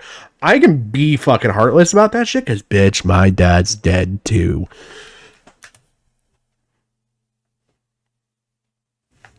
As Teddy, he made a video on it and I laughed.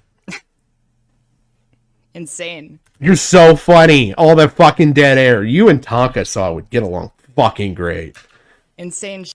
This is just not true, by the way, but she never formally apologized publicly for this. She also tried to get him banned from Twitch, and lo and behold, around the same time, he was... Okay, Huck, you don't gotta be sorry. It's been so long. She also indefinitely got him banned on Twitter at the time. After noticing my quote tweet, Sorrenti quote tweeted my tweet at Jesus, Kevel really shows a Teddy side of Patrick. Yeah, I really don't care for her. 11:17 p.m. UTC in an attempt to get my account reported and banned. She's a big fan of this. Quote tweet somebody, mass report them. Hi, Twitter support. This is Omnidesk, uses the account, blah, blah, blah. Ban evasion, blah, blah, blah. She always does this. At the time, there was a lot of momentum behind Keffals. So Keffals usually kind of dresses up like... I'm sorry, the way he slides Tipster in this fucking point is just fucking hilarious. Tomboyish, right? Can we just agree that she cleans up real nice? You know what I'm saying? Like when she, you know, maybe puts on a little bit of lip. She looks like a one-star porn actress. Look at that. Making the boys down the trailer holler. Lipstick and, you know, puts on a nice outfit and stuff like that. She cleans up like a shiny new penny. Is that wrong for God, I hope that was the alcohol talking there, Tipster. me to say? I don't think so. She's a good-looking gal. He's dodging because it's like, yeah, dude, if you had a wife, you would watch her have sex. Oh, look, he's drinking. The healthy relationship. Thank God. It's okay to be a cuck. It's fine. I'm fucking hurt thinking about you. She would get tens of thousands. I'm sorry, but fucking Tom is about the only fucking person that, like, probably hates Tipster just as much as I dislike Keffals. Likes in every tweet, and she wielded her audience to get people who disagreed with her banned, sometimes very successfully. She tried to get Nicholas DiOrio banned back in the day because he talked to her on Twitter. What a fucking It reminds me of a pancake. She's got the personality of one. Oh my God. I get associated with getting both Destiny and Lauren Southern banned on Twitch, and now the final boss of transphobes is trying to coordinate a dox on me. When you do the right thing, you make the right enemies. But with time, this momentum failed. That GoFundMe I mentioned? Well, she just pocketed that money. She did file a human rights complaint against the cops, which means nothing, and it's free. And ever since then, she's been bleeding followers, trying desperately to get her YouTube channel off the ground, which has not happened because she's extremely boring and just not entertaining, and just sort of existing on Twitter.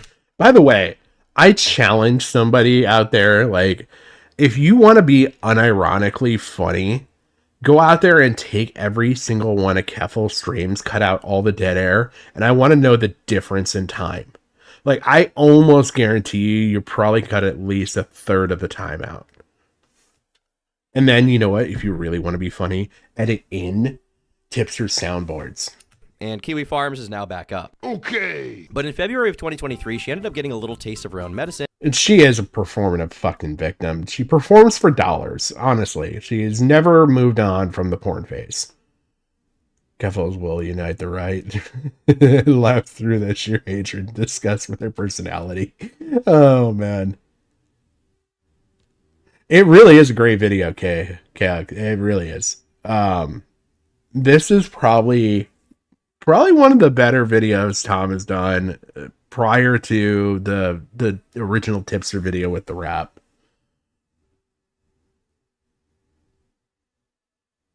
Oh my God, somebody actually did do it? I gotta fucking find this.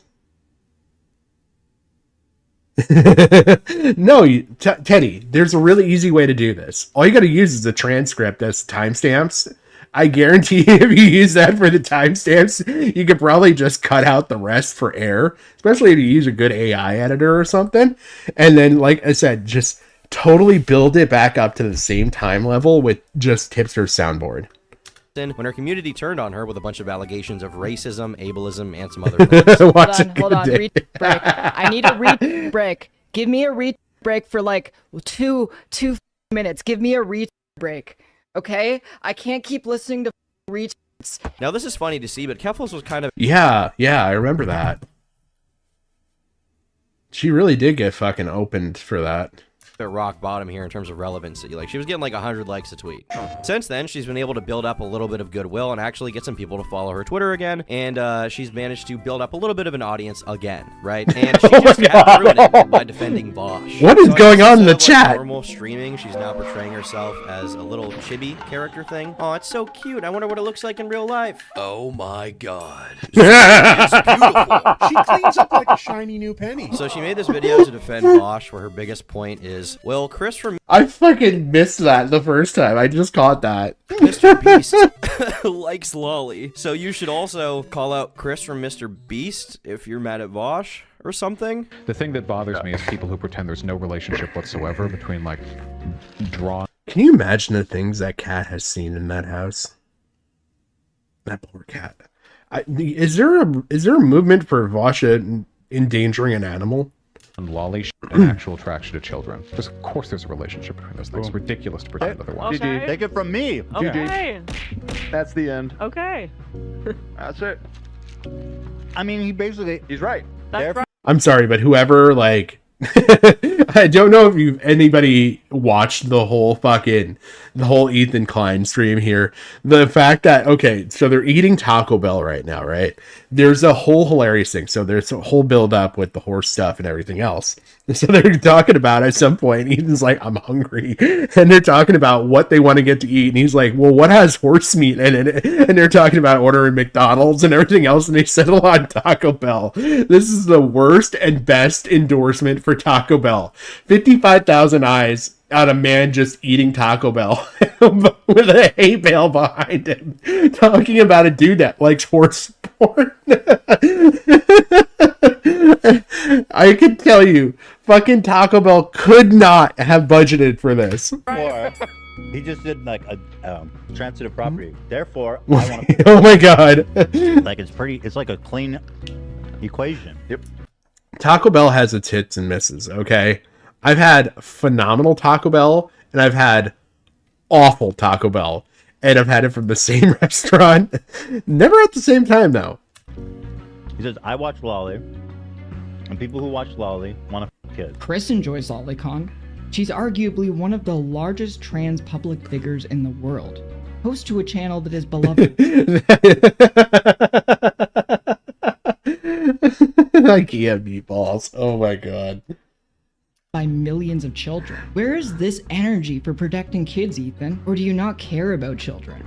And only care about... By the way, can we like talk about this whole like alarmist bullshit that they've all been pulling with this? Like, where, oh, if you think this is cheese pizza, child, whatever.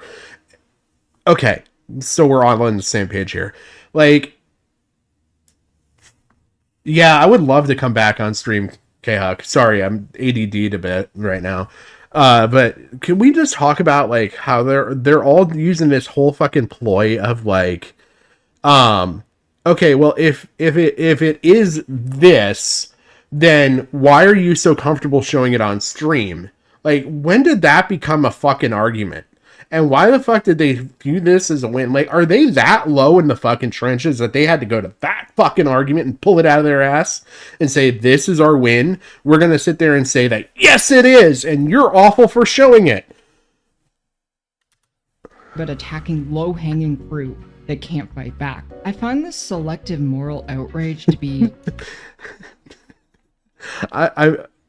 Teddy, the whole mediocre thing, I will never see mediocre as not being Medicare now, by the way, ever since I learned about the whole mediocre and the hooked on phonics thing, which also got me thinking about a whole thing that there's a generation raised by a generation that was taught by hooked on phonics. And that's probably why we have people like Keffals in the world. Rather telling. It either points to the fact that you don't care about child public figures in the world. Host to a channel that is beloved by millions of children. Where that Keffals math is real. Where's this energy for protecting kids? Even? Or do you not care about children and only care about attacking low? Thank you for fixing that sentence, Teddy. Low-hanging fruit that can't fight back. I find this selective moral outrage to be rather telling. It either points to the fact that you don't care about child abuse, or that you only care about it when you can use it to feather and tar people you don't like. For those who are not aware... You guys did the same thing. You're defending a guy that did the same fucking thing. He literally ran a fucking gay op to ruin a guy's life. Can we just 2 seconds? Can we talk about that? There are these old tweets from Chris Tyson from like 2016 where at the time he said he was a big Shadman fan, and he also said, he said that. Oh no. And so Keffals' biggest defense is, hey, this famous trans person likes Lolly and Vaughn. Tom's videos have been like really fucking on point lately. And he's been like racking them out like no tomorrow, on top of doing the fucking live streams. She also likes it. So let's talk about Chris too, if you want to be morally consistent. But I would actually agree. For the first time with Keffals, I would agree. Let's get the conversation started. Let's get it actually fucking going. I want to talk about it. You want to talk about it. Let's talk about Chris from Mr. Beast's liking lolicon stuff. Shout out to Chris, but I love Sunny. This that was such a good fucking play right there. This whole bra burning shit still fucking gets under my skin. Oh yeah, they're definitely trying to cover their asses. We'll mention Chris Tyson and the influence. Yeah, that's a total fucking side play just to get the attention off Catboy today. Situation has honestly ruined anime for me so fucking much.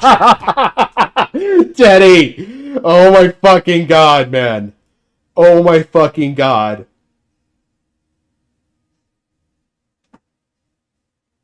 Now I'm on like a whole side thought of like, would Tipster choose you over Keffals? You could offer some valid competition. Do it, Teddy.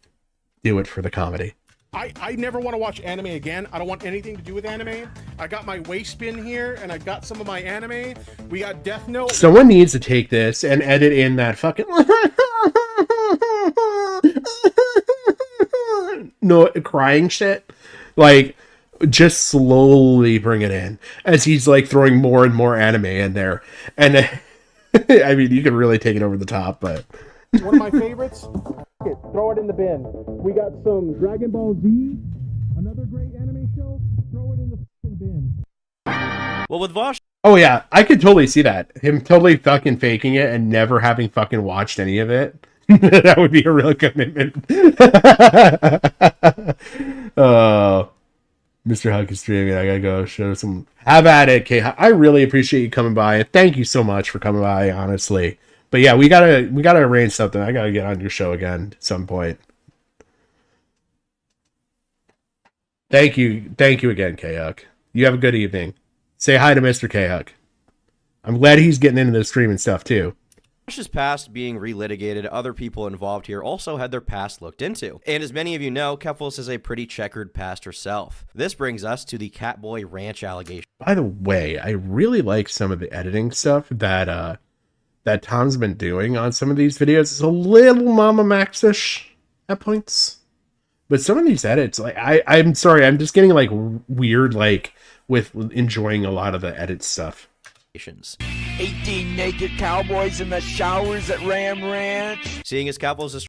I really, really, really want to remix that song into Catboy Ranch. Trending, let's just remember a 30-year-old man, Keffals, sent out these Catboy collars to underage children in his Catboy Ranch grooming Discord. And here we have a screenshot of someone named Femboy Finance. Yep, we got to see all this fun shit. Collars saying property of Catboy Ranch on them to show that they're a part of this server, this little online community. Now, this rumor has been circulating for a long time, and I was pretty against covering it. I could not say about Roy Fokker, but oh god, I can't even remember the rules on Death Note. I will say William Dafoe really sold me on actually watching the Death Note anime because of the live stream or the live whatever of it.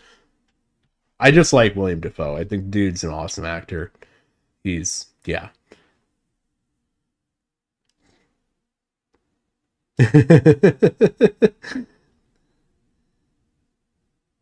Oh, okay.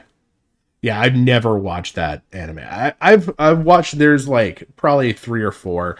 I got into some of the horror side anime stuff after Death Note because I really dig Death Note. there's a couple live action ones, like that Sisyphus was based on a manga, I believe. There's some high rise I can't remember, honestly. But there's a couple different horror ones that I kind of got into. Like, have you been oh my god, Teddy, you're onto something, sir. Made that person trans. What if the sloth was trans? Videos about Keffals for the sole reason that I felt like I had enough against her to show her dishonesty without playing into those allegations, which it seemed to me were an easy point for her at the time anyway, to be like, well, they're spreading fake grooming allegations, therefore their opinion is invalidated, because at the time, nobody believed the Catboy Ranch stuff at all. And I had enough to show that she was a liar without that. But this has been sent into the stratosphere now, and the Kiwi Farms thread has gotten a bunch more attention. It's really solid. Okay. Little rushed. It feels like there's random. Oh. See, I hate that. I hate when anything gets a solid story and then it gets rushed. Like, oh shit. Can you tell my memory is fucking awful at points?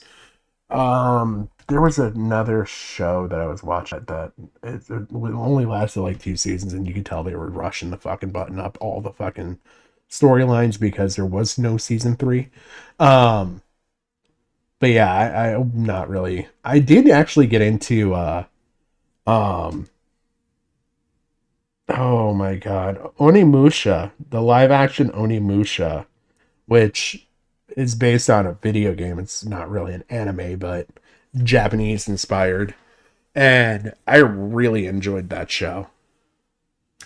Paint drying in human form. For example, No, Teddy. Actually, I disagree with that because paint drying is productive. It gets somewhere in the end. Har tweeted out saying he wanted to look into the Catboy Ranch allegations, and some smaller publications have also made articles talking about this and how they are curious as to what the truth is here, but it's kind of unproven. And I will admit, the Catboy Ranch stuff, we don't have definitive proof of Keffals grooming a minor one-on-one, talking to them and saying... We don't.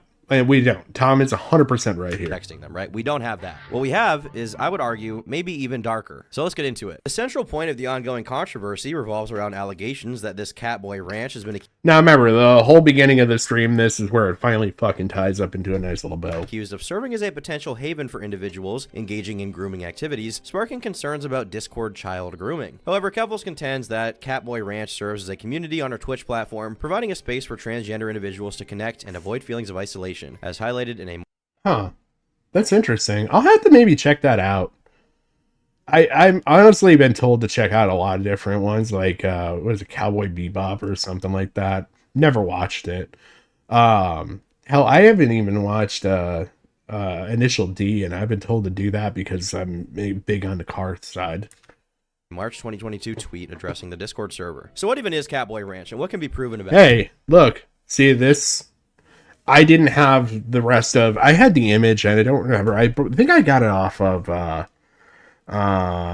Internet Archive. But it's nice to see here that Josh is talking about like what's going on, that it's Keffals nuking her Discord and merging it into the Catboy Ranch Discord. About it. Well, we know there was a server called Catboy Ranch stretching back a few years. We know Keffals has admitted to running it. We also know that people who said they were on the server were also, at the time, 16 years old. When told to stay away from minors, she said there are both trans teens and parents. See, Tom didn't show the birthday one there, and I don't understand why. That would have tied that together nice. Like, I showed that this person was underage because it was 2 years later they're talking about their 18th birthday. But I guess if you want to do the research and go out there and you can find it. Parents of trans teens in my Twitch chat, and I'm not going to let some lib debate lord take away from what I do to support my community. Now, the kind of grooming being... Oh, you're fine. I don't mind derailing. We're towards the end. I always derail at the end. Being alleged here is kind of twofold. On one hand, you have people claiming that she is actively, committing the actions of a pedophile on children. And as far as that, we don't... But yeah, we could definitely talk on Twitter. Don't have proof of that. There's no evidence of that. So that is, up in the air, and I would say probably she hasn't done that. That being said, what we do know she did is contribute to sending hormones to teenagers to help them transition. What the f***? And this is not a joke. This is not an allegation. This is something she's openly defended, and to this day, there's no way she can walk this back because she actively was promoting this behavior. So we'll start with this account called Chloe, or Bob Posting, which openly is advertising hormones. Keep in mind, this person is not a doctor, and there's no way for teenagers to legally purchase hormones on the internet. But they are, at the very least, here openly promoting something called the DIY HRT directory, which was a site dedicated to teaching people how to ingest their own homemade and ordered hormones. This person also bragged about getting more than 500 minors on hormones, which is pretty disgusting, and in my opinion, makes this person it's actually also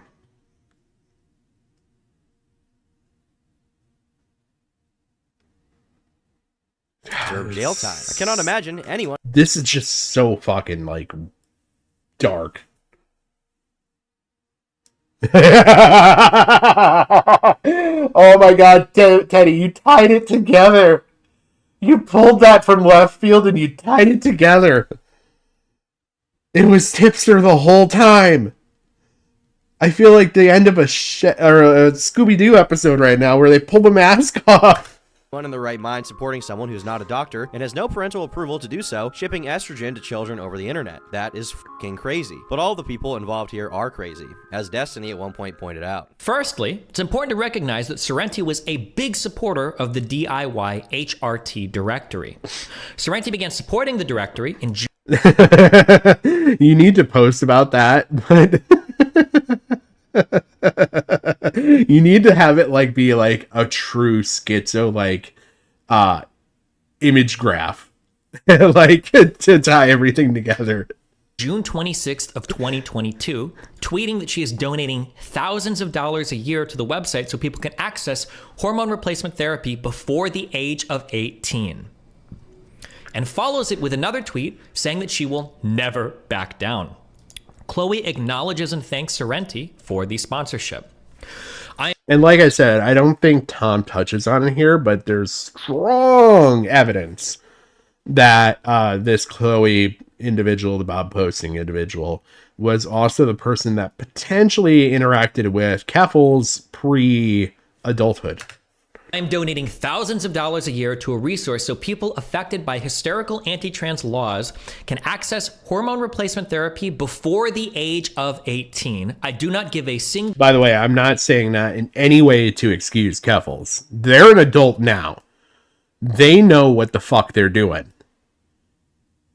There's no fucking reason to be doing the shit that they are doing. There's things in like there's things that I can almost excuse like someone doing in the past as a child, but she did this shit as a full-grown adult, building off of a community where she sat there and said, I'm here to help young trans people. I'm being persecuted as a trans people. Look at what Kiwi Farms did to trans people. Like, this is her whole fucking message. What you think. I am doing nothing wrong. Now that's an insult to Kanye West, Teddy. Take that back. That's wrong. Kanye is unhinged. He's mentally unwell, but he's never been that boring. And I would venture to say that even his experimental, awful fucking music is absurdly better than the best, most enthusiastic Keffals stream in the world. Nor will I ever back down. If you guys are wondering why she did back down a few days I'm glad you took that back, Teddy. ago, you're about to find out why. Wow. Thank you, Keffals, for your support for our project. Me and the team give our thanks. So Keffals was... Agreed, Jim. Like...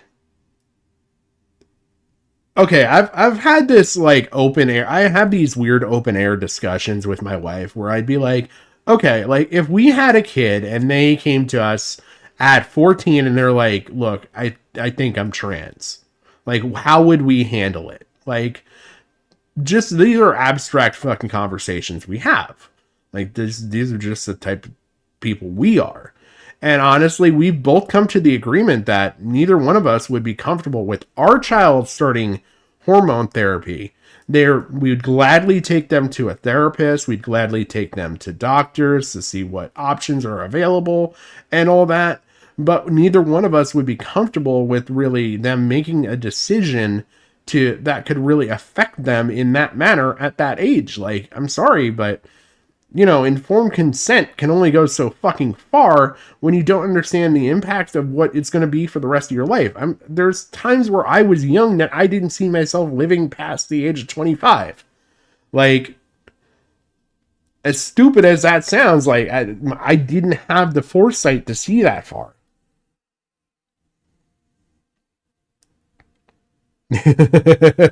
Was openly supporting this person and this site with money, with her own community lending their support to promoting the image of this service, which, make no mistake, is extremely illegal. And even if it was somehow legal, I'm of the belief that it's extremely wrong to place yourself in a position of authority over thousands of teenagers you have never met and send them hormones against express themselves with. Yeah. Manipulation of body with chemicals. I totally agree. And I feel like it's something that, like, if I were in that situation, I would have to go talk to multiple doctors. I would honestly take it with the same level of seriousness as if I was diagnosed with cancer personally. Like, I would go out and seek all the options and answers I possibly potentially could, and then make an informed decision. That's the best I could honestly say in that situation. But I feel like this is just a special level of dangerous. And I really think that, like, if you really fucking sat there and pushed it, there's some real legal, like, gray areas here with the shit that she's done. Against the will of their parents. I don't think kids should be hormonally transitioning anyway, but even if you somehow think that is okay, I think it's a pretty safe argument to make that random strangers on the internet should not be shipping drugs to children. Right there, point blank, period. See this is no different than a stranger online shipping heroin to a minor. It is disgusting. And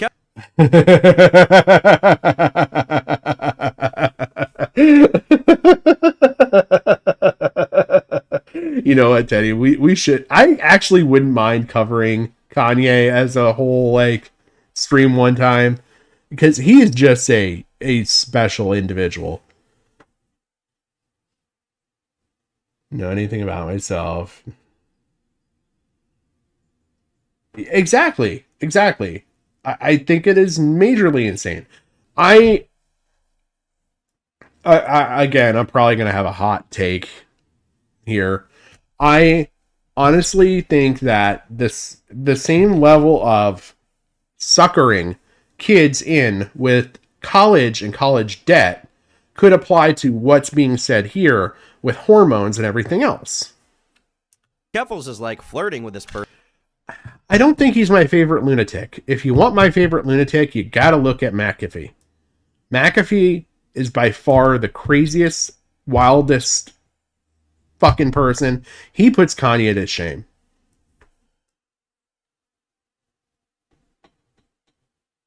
Feeling the hate. And bridge the gap. Oh my god, that I could see him doing that. Oh, Teddy.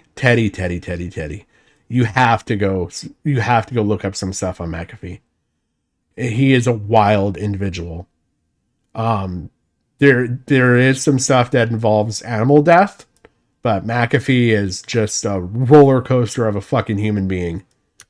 Person and funding them personally, so she herself is also responsible for sending kids drugs. And she's so cocky about this too, being happy about the work she's done. The dishonesty and deplatforming alone is enough for me to think Keffals is a bad. It's just the level of, like, she thinks that she treats this the same way as, like, a troll, and, like, yeah, that could be a good stream topic. McAfee is quite a fucking. I've had interest in him for a long time. It's the same as he invented the antivirus software, Teddy. So McAfee antivirus, it's the same guy. Person. Everything else is Ooh, a historical timeline of McAfee. Yeah, that guy. Not for me, he belongs in jail, which is why when people ask me what I think about Keffals on stream, I have probably 10 different ways said that I hope she ends up in a very nice bouncy castle and lives over 6 days in peace. Mashallah. Now, the HRT directory itself explained to people how they could purchase homemade drugs made by other trans people behind their parents' backs. It had listings of places to purchase them, and it would come delivered with lolicon packaging just to top it all off, really. This is like a giggly goon clown tier shit.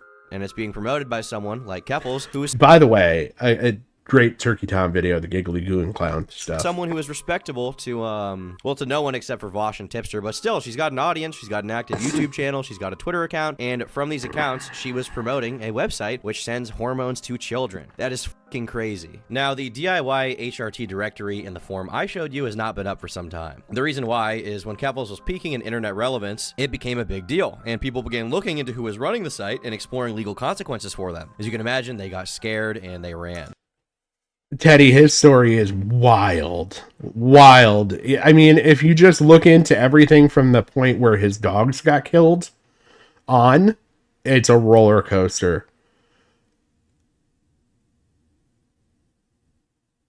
It's just, imagine being wanted in multiple countries, living the most rock star lifestyle.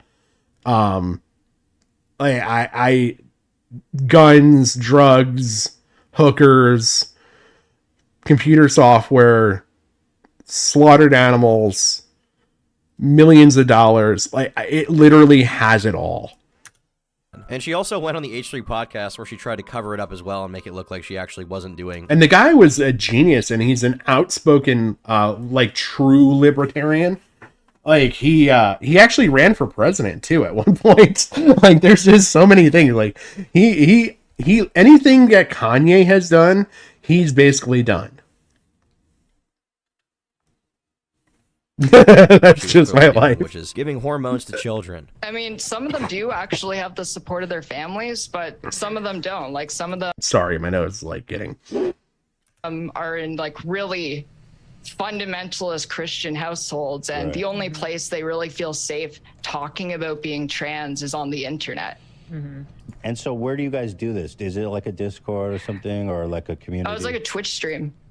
Oh, just on Twitch? Yeah. So it's all just out in the public?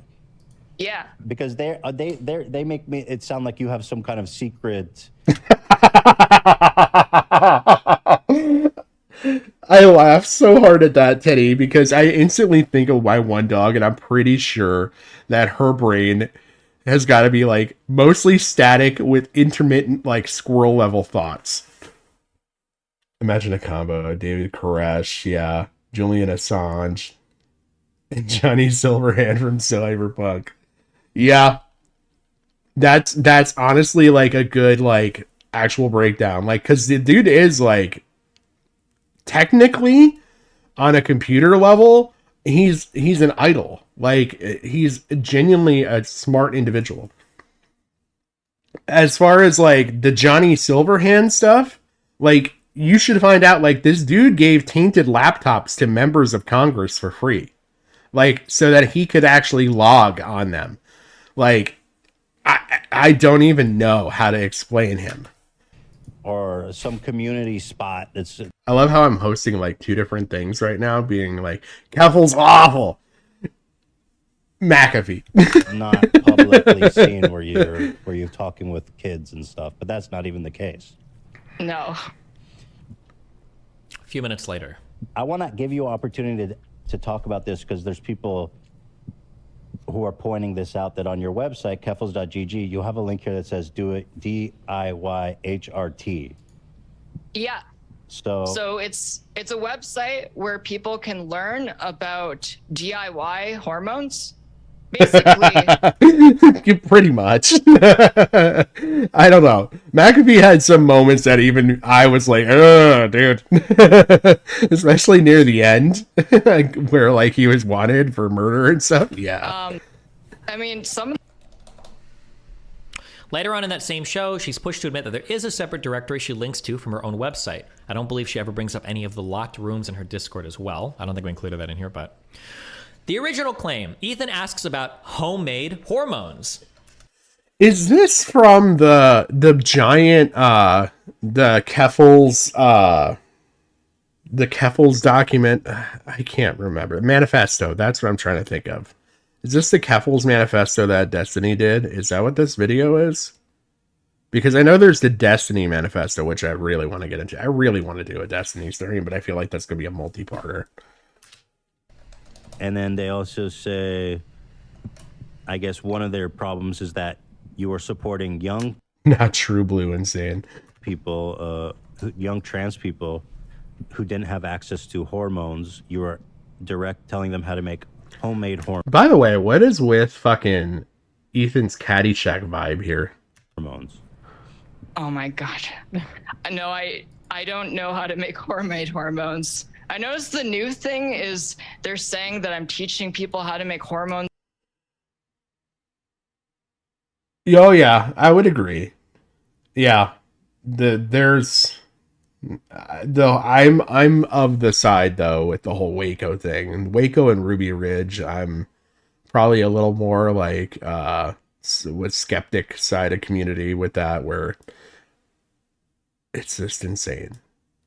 We literally birthed a terrorist out of that. Like, I can't even get into that. I'll go down a spiral. I'm back to boring. In their bathtub, which just sounds insane. While it sounds like an extreme claim, Chloe, one of the co-founders of the site, has actually given tips on brewing testosterone and estrogen in a bathtub, as well as making several jokes and references to doing so. She's also referenced minors and pink pilling, the act of convincing someone they're trans, on multiple occasions as well. By the way, this whole idea of the pink pilling stuff, again, I hate to keep harping on, like, go watch Tom's videos. There is a video that I should just pull up. We'll just do this because I know which one I want.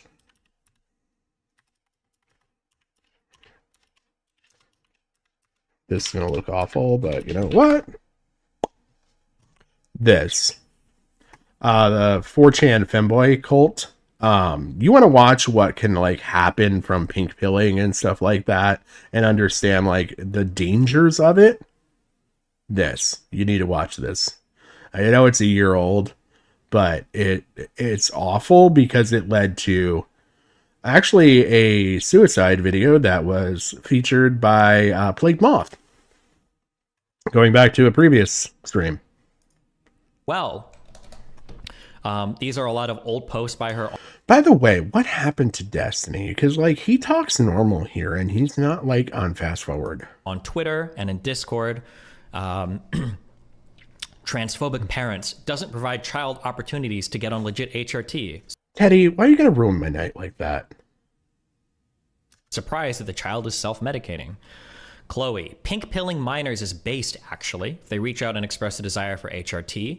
Chloe. True. what did fucking Matt Pitt and then Nick Diorio, they both called Vyvanse something different. Vivanese sauce, I think is what Matt Pitt called it. But I can't even remember what not turkey top, what Nick Diorio called it. I have unironically pink pilled like half a dozen minors. And by pink pill, I mean pointing them to HRT resources after they reach out. Best case against do-it-yourself. That's so disgusting. I don't know that T is literally a steroid. No one tell him I've helped more than one minor. Best case.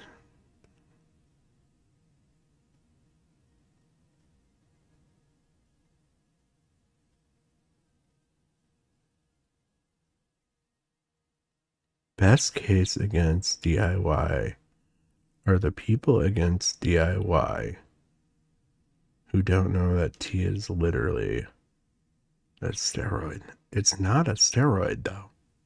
It's actually scheduled. Like when I say scheduled, I mean it's actually scheduled like scheduled narcotics like oxycodone and I can't even think of other ones, hydrocodone, whatever. Those are scheduled drugs, Schedule 1, Schedule 2, Schedule 3, etc. Schedule 1 is like your actual legal stuff, like marijuana technically is still Schedule 1, I believe. Cocaine, Schedule 1, heroin, Schedule 1, basically illegal, right? Schedule 2 narcotics would be like fentanyl and stuff like that, which is funny because they're derivatives of, they're just legalized versions that are produced by pharmaceutical companies. Again, tangent. But testosterone is a scheduled medication in that you have to have a prescription written by a doctor in order to obtain it. Where, like, I believe estrogen and progesterone and what other female hormones there are, those are not classified. That's kind of goes into just this is why I'm a little spiraled right now on this. It kind of goes into when you think of it in sports terms, think of somebody like a male athlete that's dosing with testosterone. They're juicing, you know, they're basically enhancing their natural body's output to increase their capabilities.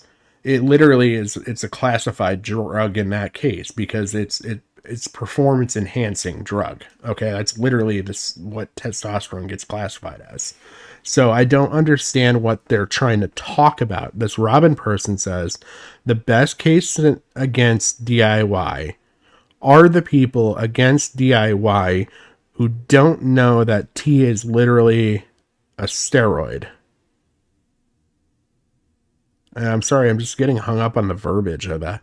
People need to learn to fucking use punctuation at the very bare bones minimum, so I can understand what you're trying to articulate here.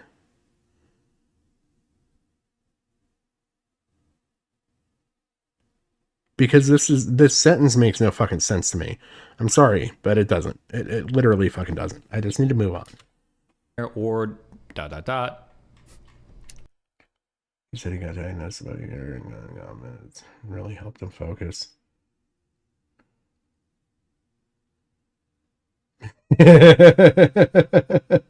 Wrong lab is the answer, not the problem, and we need to tell Matt. Oh my god. By the way, pun total. I need to talk to Matt at some point. I've got a fantastic idea that I really want to work out with him for the Spurgies for this year. My kid's unreal, and well, for him, I mean, mess scandal or supposedly trashing DNA. Yeah, everyone used it. Yeah, exactly. It's a performance enhancing drug where like, and that's where like I have always kind of wondered, like, you know, people talk about the whole God, how do I want to articulate this? I apologize. We're getting towards the end of the stream here, so my articulation goes freaking out the window at this point. But it always interests me because people talk about female or male to female transition people whom are actually lowering their natural testosterone, and in some cases are actually at natural testosterone levels below that of a genetic female. It can happen. I don't know how common or uncommon it is, but you know, this goes into the whole thing of male to female athletes participating in female classed sports, like, you know, women's swimming and women's basketball, whatever sport, right? But I never understood why nobody also has the same argument against female to male transitions, where they're actually on a performance enhancing drug because they're taking actual testosterone. Like, I always just wondered, because it feels like there's a better argument to be made that way than the people that naturally have the testosterone that are lowering it. And like, you can be prescribed blockers and stuff. Pretend I to made be my me in the mission replies. known. Oh my I just got a God. triple-digit number of people access to necessarily medical care last weekend. This is just true, though. Was I supposed to say something like, I groomed a Discord full of minors into being trans and sold them bathtub estrogen laced with meth? This is also true. But make no mistake, these people should be in jail. They should be on trial and then put in jail for a very long time. But as of now, they're walking around on the streets after having sent hormones to hundreds of children. These people get extremely verbose at the idea of trans people being groomers, which is something often pushed by conservatives like Matt Walsh. And I would agree, not all trans people are groomers. That is a ridiculous claim. At the same time, these people are literally shipping drugs, steroids, hormones, whatever you want to call them, to kids against their parents' will and making a secret of it. This is an extremely disturbing revelation, much more so than the lolly thing in my opinion. That is bad. This is abhorrent and deserving of some kind of Teddy mentioned, he tweeted out, Teddy, hey Keffals, I'm becoming trans, watch out, I'm taking Tipster away from you. Oh man. Really? I didn't know Joe Rogan made that same argument. French Revolution type deal, because there are actually minors' lives at stake. I may do a main channel video about this with some time. I would like to see what else happens first and see if there's any more developments. But this is a very dark story here, and the people involved should have their faces in books about how to protect your kids, so you can recognize people who are I strongly agree. coming for them. Genuinely disappointed seeing what H3H3 did to Vosh earlier tonight. You'd think after everything Hassan's community as well as others in the past have done to misrepresent Ethan, he wouldn't be so quick to do the same to others. Yet here we are. He even used the same out of context clips right-wingers have used to defame Vosh time and time again. Okay, so I watched the H3 segment on this, and there's like no greater context to be provided. Yeah. I mean, Ethan did a fantastic job, especially with he's got like fucking, 3 producers and shit. It's just videos of Vosh being a freak, and then Ethan being like, oh yeah, he also had weird degenerate shit on his hard drive, which is all stuff that happened. I don't even know if Tipster is a real person. It feels like this is written by Chat GPT or something. The Chat GPT Vosh defense. I hope Ethan is happy, labeling me and my community that is disproportionately made up of trans This is fucking sympathy baiting. people, all pedophiles, for simply asking him to do better research has made all the most insane anti-LGBT freaks come out of the woodworks to mock, harass, and dehumanize us. So you're mad that people are making fun of you on Twitter. To be clear, this is a person who defended Lolicon openly and said there's absolutely nothing wrong, whatever, and was also funding a website that sends hormones to kids. That is on the record. That is indisputable. People being mean to Keffals should be the least of her concerns. That is a drop in the bucket of things that should happen to Keffals. I mean, it's just fucking insane. These people are sick in the head. And this guy Tipster is friends with Keffals as well, to be clear.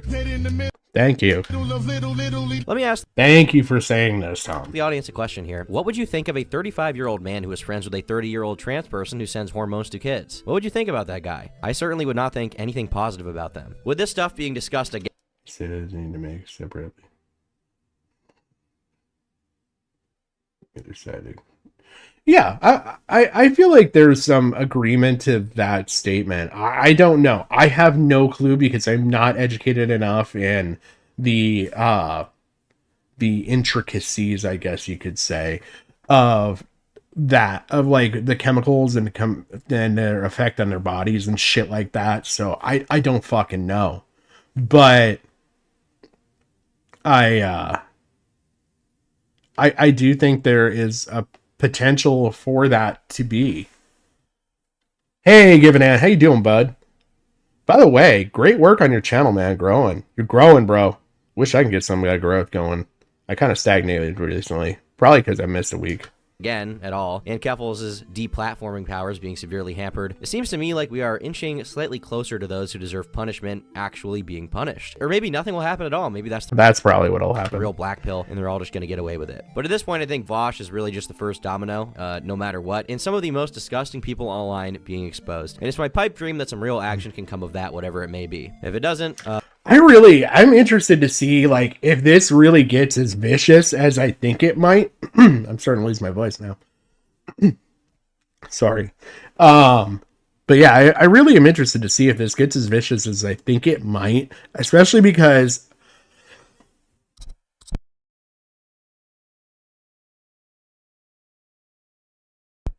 trying to mute and then unmute my mic and frantically tapping like a freaking tap dance. I don't fucking know. But yeah, I'm kind of interested to see, because going back to like Brianna Wu, you know, she was like all against this ship except with Vosh and it being an election year because he's, the key inside man for the fucking Biden administration, I guess. I don't fucking know. But I do think it's interesting. I think there's a point to be said here about the whole fact of like, it is an election year. And if this stuff keeps going, it could potentially like lead to a real like vicious, kind of cannibalistic almost environment on that side. Keffals needs Tipster. No, Tipster needs Keffals. Tipster actually needs Keffals. Keffals, I'm strongly going to sit there and say, buys the fucking views. I think it's her fault. One time, and also angry stream elements. This is the best season of the YouTube algorithm. Oh, it just doesn't like the whole fact that I built my own computer. Gold goes back to Lindsay. Well, at least it's documented all out there on the internet, so everyone knows what a piece of shit all of these people are. Oh, man. I don't know. Where would Tipster go? So he's gone from the fucking retro gaming community to the commentary community, from the commentary community to the poll community. Like, what else does he have to offer? Like, there's not a soundboard community. Like, I mean, if there was, we can get rid of fucking Review Tech and Tipster in one shot and fucking send them both out. But, like, what would Tipster honestly go to? The healthy relationship with, like, recovering alcoholics? Is that where he's gonna go? Holy shit. Could you fucking imagine that? Damn activism pie. No shit. I keep...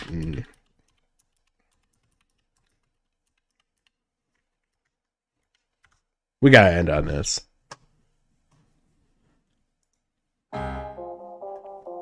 By the way, I watched a really, really, really good interview. If anybody out there has not gone and seen it, he would almost have to go to speedrunning and play out the fact that he knew Apollo Legend. I don't know. The speedrunning community, I've been watching that a lot recently because there's some really interesting stories over there to be had. Like the dude that... oh god, I can't think of his fucking name. The one guy who... There's a couple of different guys. There's the one guy who sat on the couch and they got the... It's like a famous meme of dude, shut the fuck up. There's also the dude that basically said that he was a speedrunner at like Halo and got called out for it. Like he just bombed at a speedrun live event. There's just some really fun stories. I don't think Tipster could actually make it in the speedrunning community as I have seen it today. He would have to go really niche. Like very niche. Like Carl has that community unlocked, so no one will watch. Yeah. Oh man. Yeah, Jobs would. We'll see Tipster with a new group and community. I don't know. I don't know where he would go. Maybe he can go to the anime review. He could go to the fucking hentai stuff. We could get Mama Max and Tipster to start a hentai review channel. Oh, and Flam, Max, and Tipster. There's a name there. Shota Bros. I'm working on it. I'll work up the name for him and everything. But Flam, Tipster, and Mama Max start a hentai review channel. Tipster got lucky at Twitch poll. It was just commentary that thinks it's politics. Yeah, look at how poorly Tipster makes decisions. His arguments are extremely valid. You have to think. Yeah, he's a spurg.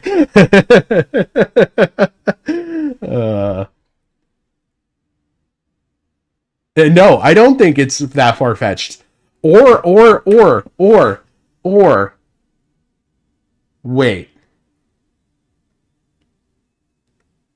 I'm playing off the Lion Witch in the wardrobe. We could get Plagued Moth, Tipster, and Mama Max. Like, because there's the crossover. It's almost like Lolcow Podcast. Like, or not Lolcow, but Baited. It's almost like Baited. We can call it Masturbated. Speedrunning Donkey Kong or Resident Evil. Yeah, he would.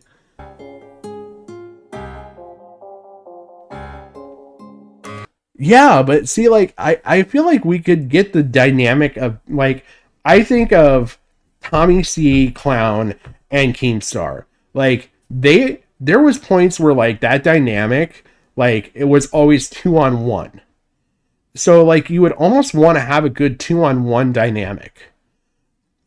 And what happens, like, if everybody agrees, then it just fails. There's no, like, there's nothing to sell on the show. Because, like, look at Half Baked. Half Baked had fucking Tom. It had Nick the Oreo, and was Optimus? And, like, could have been a fantastic show. Just kind of fizzled out. But they got along really well. And I feel like getting along really well fizzles out the fucking show faster. I'm just gonna put this and let it play and turn it down. I'll just talk over it. So that way I'm like... It's time and we get into the turkey. Just fat as hell eating all the beef jerky. On Discord, I'm like 30. On Twitter hitting up, girls getting flirty. I'm sorry, but this is like fucking still the best. Vega, that's who it was. Vega. Some advice? Well, here's my tip. If I was you, I'd probably end my whole shit. If I was you, lose a weight and go lift. Do a couple push-ups and lose those tits. You're a loser with a 2 or 3. Lowy ass shoes on my motherfucking feet. I'ma hit Tippy with a 2-2-3. Leave his ass dead in the motherfucking street. See them making fun of you on Kiwi Farms. They're talking. We need like a second version of this with Keffals as the subject. Like we need like the kill shot version with Keffals. About how much of a freak you are, and I'd honestly feel bad, and I'd offer you my pity, but I'm busy out here buying me a sleek new car. You just stay away from the goth mommies. Shoot you in the head like COD zombies. Boy, you old as fuck like Rob Zombie. Trying to give kids some stop. I'm with Bobby, I roll up a stogie. I hash it on Tipster and tell him to blow me. You trying to eat burgers, especially Zoe. You said you was leaving. You better get going. I can't believe, like, looking back on this, especially after all the shit I just watched tonight, how much, like, lore there is in this. Gonna deactivate, cry like a bitch. Rude to her under you throwing a fit. Bitch, I'm dark, but I'm getting it lit. Bring up my DMs, I don't give a shit. Sub count stuck like you in a tub. Trying to get bitches to give you a tub. Yeah, true. Might be better to just watch her choke out her own channel. Yeah. All in their DMs like, give me a hug. Gain more weight when you gain new subs. Honestly, Tipster, fuck you. Hannah Animal, she a slut too. Shut up, yuck, dude. No IRL lady's gonna touch you. Are you 35 and still beefing with kids? Need to lay off the Oreos, word up to Nick. Before we wrap up, got a question real quick. Why do all the hot ones not like dick? I see them making fun of you on Kiwi Farms. They're talking about how much of a creep you are. And you're such a fat loser that... There's so much lore in his. If she's on the ground and needs that CPR. I just put Tipster in a king-size casket. Triple XL. You're like H3, but without the money. Oh, wow, that one aged like milk. Channel's dead. I find it funny. Shout out to Chris, but I love Sunny. Oh, man. There's so much. I didn't even think about that. Hindsight, there is a lot of shit in that song. But yeah, I think that's pretty much it. I think that's everything I had on the whole Tipster thing. Like I said, I would really go check out Mike the Bike if you want a good, like, up till, like, the last year, before he did the whole, burn the fucking bridge with, commentary community. Oh no. What am I watching, Teddy? Is this like watch this, like hold my beer watch this? Or, oh, okay, you sent a link. Thank God. Am I gonna get like, I know better. In a world Okay. I did watch this, actually. I think that's me. Yeah, it is. Look, see, Teddy? I already watched this. Filled with tolerant people who don't judge others by their skin color, but by the contents of their character, there lies an evil wench of a woman named Taylor Swift. She hated anyone who isn't white, and in her own words, pure. She tries to... By the way, I wanted to include that's you. Yes. I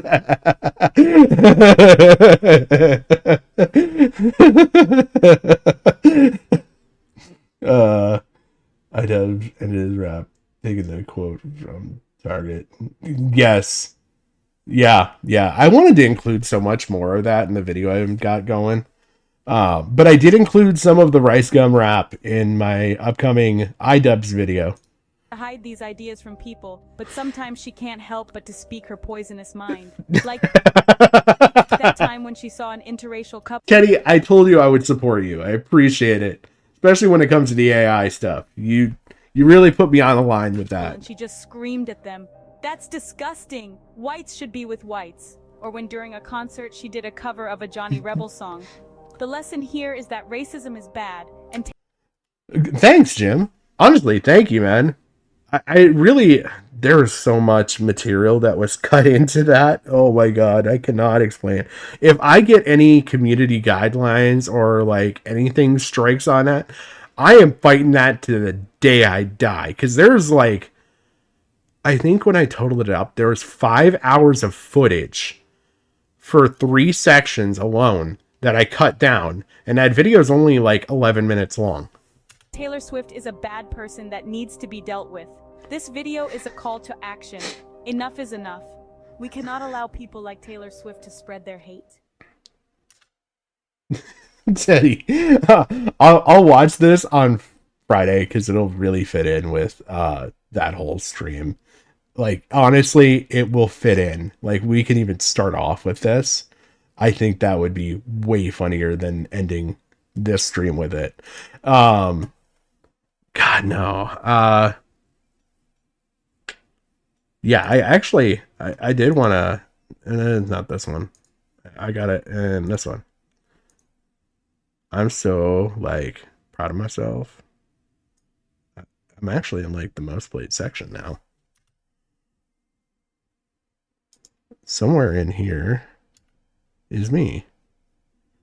I made it in Turkey Town video, Mom.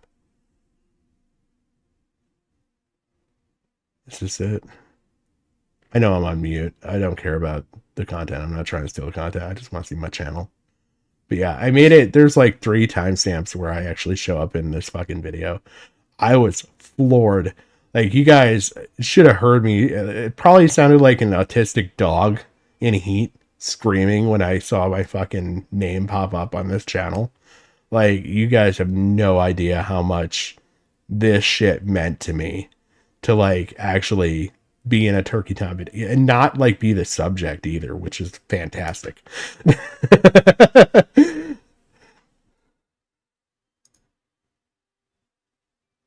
What's the topic of the next stream? Honestly, I have an idea for a real video that I might do at some point.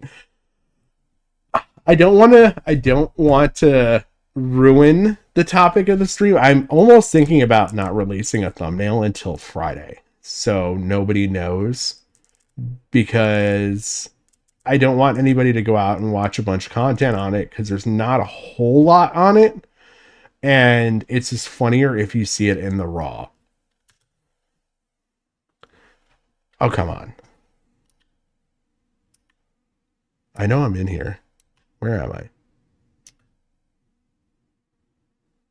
I'm like right in here because this is like the 3rd time stamp. It's ironic because I'm like right where my name pops up. There's like 3 times in the span of 10 minutes. Oh, a prank call with a twist.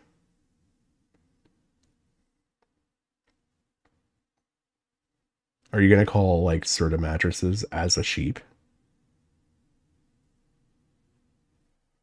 Here, I got to turn this on so we got some noise going. His pick 2 when she was 15 said, she verified Anthony Fields, sent her pic when she was like 14 or 15. How did she verify? It's in the video.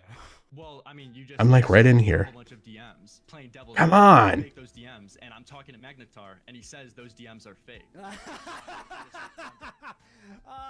God, I hate that The other laugh. evidence is testimony from Max's Such own a sister fake. and Spencer. Yes, if this couldn't get any more convenient, Spencer is now also here to back him up with her own story. I actually. I know I'm like right in here. Right here! Look, there I am. This literally, by the way, like, I know I don't have a whole lot of likes on this, but I backed all this shit up to Rumble after he debuted this video because I immediately thought I was going to get fucking taken down by Mama Max. I thought they were going to see my name in this shit and be like, nope. Because he's gone after archives before, and I was not going to risk my channel, and I figured if anything, I could always try and like reach out to Tom and let him know if he needs the videos, where to find them. But yeah, this was the third timeline, so yeah, in the most viewed section of the whole video, I'm definitely in there, and I am so like you guys have no idea. Do you know how many fucking views this has gotten? Where is it? Where's the fucking view count? Why can I not see the fucking view count right now? It's got 45,000 likes on it. Like, this shit has seen more people than I will ever see probably on my whole ass channel. Like, like I don't even know what to say. Like, I am blown the fuck away. 1.7 million views. So almost 2 million fucking people have seen. I got like some Pepsi level sponsorship right here. Start a video saying that I'm prank calling, but what apologize, not pranking him. Go on a rant about. Oh my god. Oh my god. Can you order the pizza under the name Max Striker?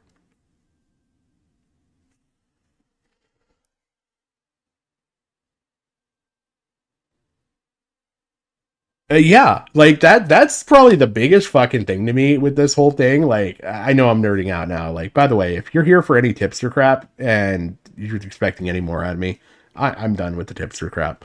I have nothing more to say. Until somebody really makes a video calling his ass out,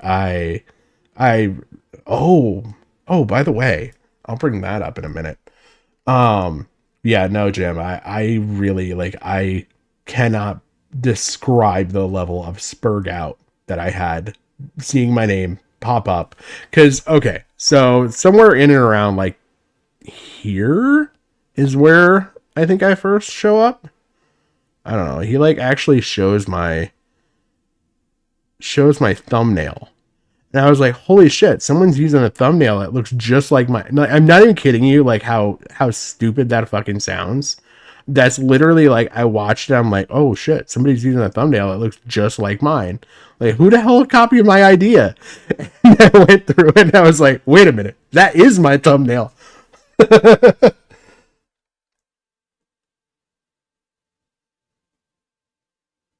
I don't know, Teddy. I think that'd be a funny one. That could be like really, really, really funny. Like trauma dump on someone like just not expect and like see how long before they hang up the phone. Dude, retell Spencer's story. You should totally do that. Like, not even playing around. Totally scab her story, call up a pizzeria, pretend to be whoever you want to be. Maybe your name's Camden the Wolfman Davis, and trauma dump Spencer's entire story. Like abortions and all. Like, and like really get upset. that could be fucking hilarious. Like can't breathe fucking hilarious. But yeah, I did want to touch on one other thing. So I've been looking at this guy. You know, everybody's getting away with it. Yes. So you know, in doing all my research with the Medicare stuff and with IBS and the rise and fall of Medicare forums and everything else, I've found some interesting information about H Bomber guy and like his early videos. Which it's not that hard to like go back in history on him. You ready? There. Oh, slightly more. There. I knew it wasn't that long. Like he hasn't put out that many videos. Like I went back to when he had hair. As you can see, his second video is what I watched. Like there's some interesting stuff to be said here. And like there's also some other stuff with this that Tommy Tellerico that I've also looked into.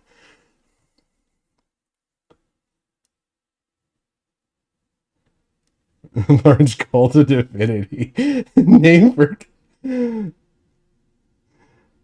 a litter of vampire werewolves.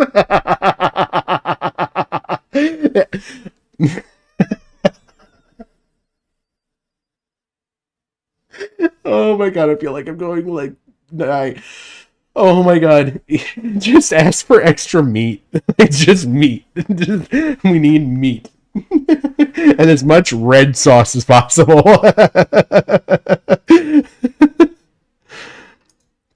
Oh man.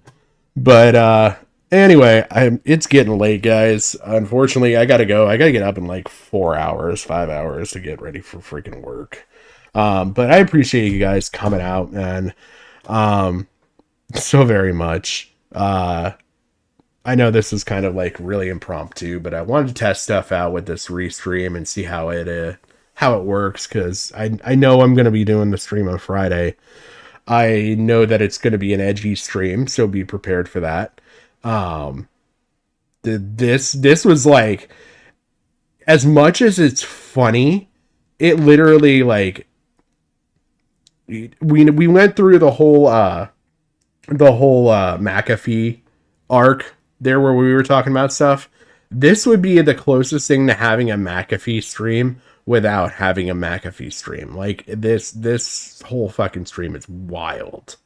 You guys will know instantly who it is the minute I put the stream up. Like you're gonna know exactly who it is if you know anything about anything. But holy hell, is it unhinged. It's really fucking interesting. If you think you know who it is, keep it to yourself. Just because I really want to surprise Teddy more than anything, because I know Teddy doesn't know who it is. And I know Teddy's gonna thoroughly enjoy this stream. It's got honestly everything. From God, I can't even like I want to like explain all the things that it has, but I can't even like begin to explain it without possibly giving it away, other than to say that there is definitely going to be some racism. There's definitely going to be some like calling out of people. There is definitely going to be involving some suicide stuff. So it's going to be pretty fucking interesting. Anissa. No, because I would be cheering that shit on. No, I'm kidding. I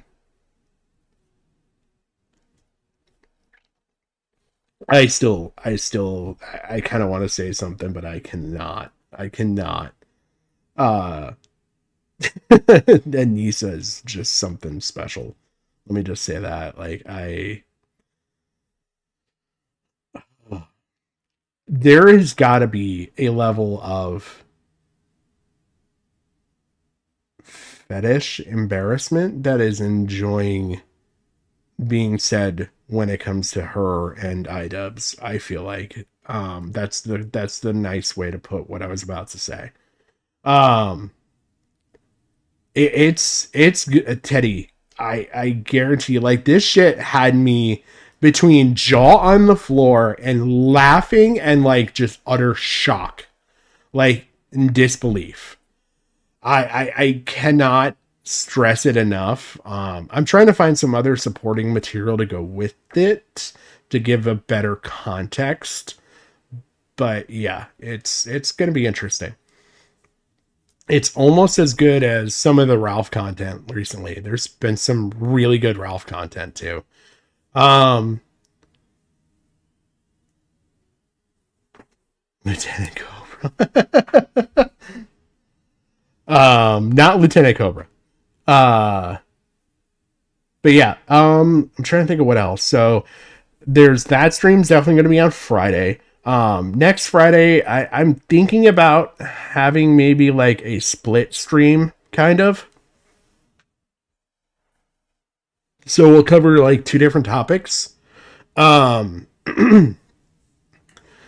Just because I have stuff from That Creepy Reading. He was finally able to get back to me. So I kind of want to go back and touch on a couple things with the Plague Moth stuff, but I don't think I really am going to be able to have enough to go into a full stream.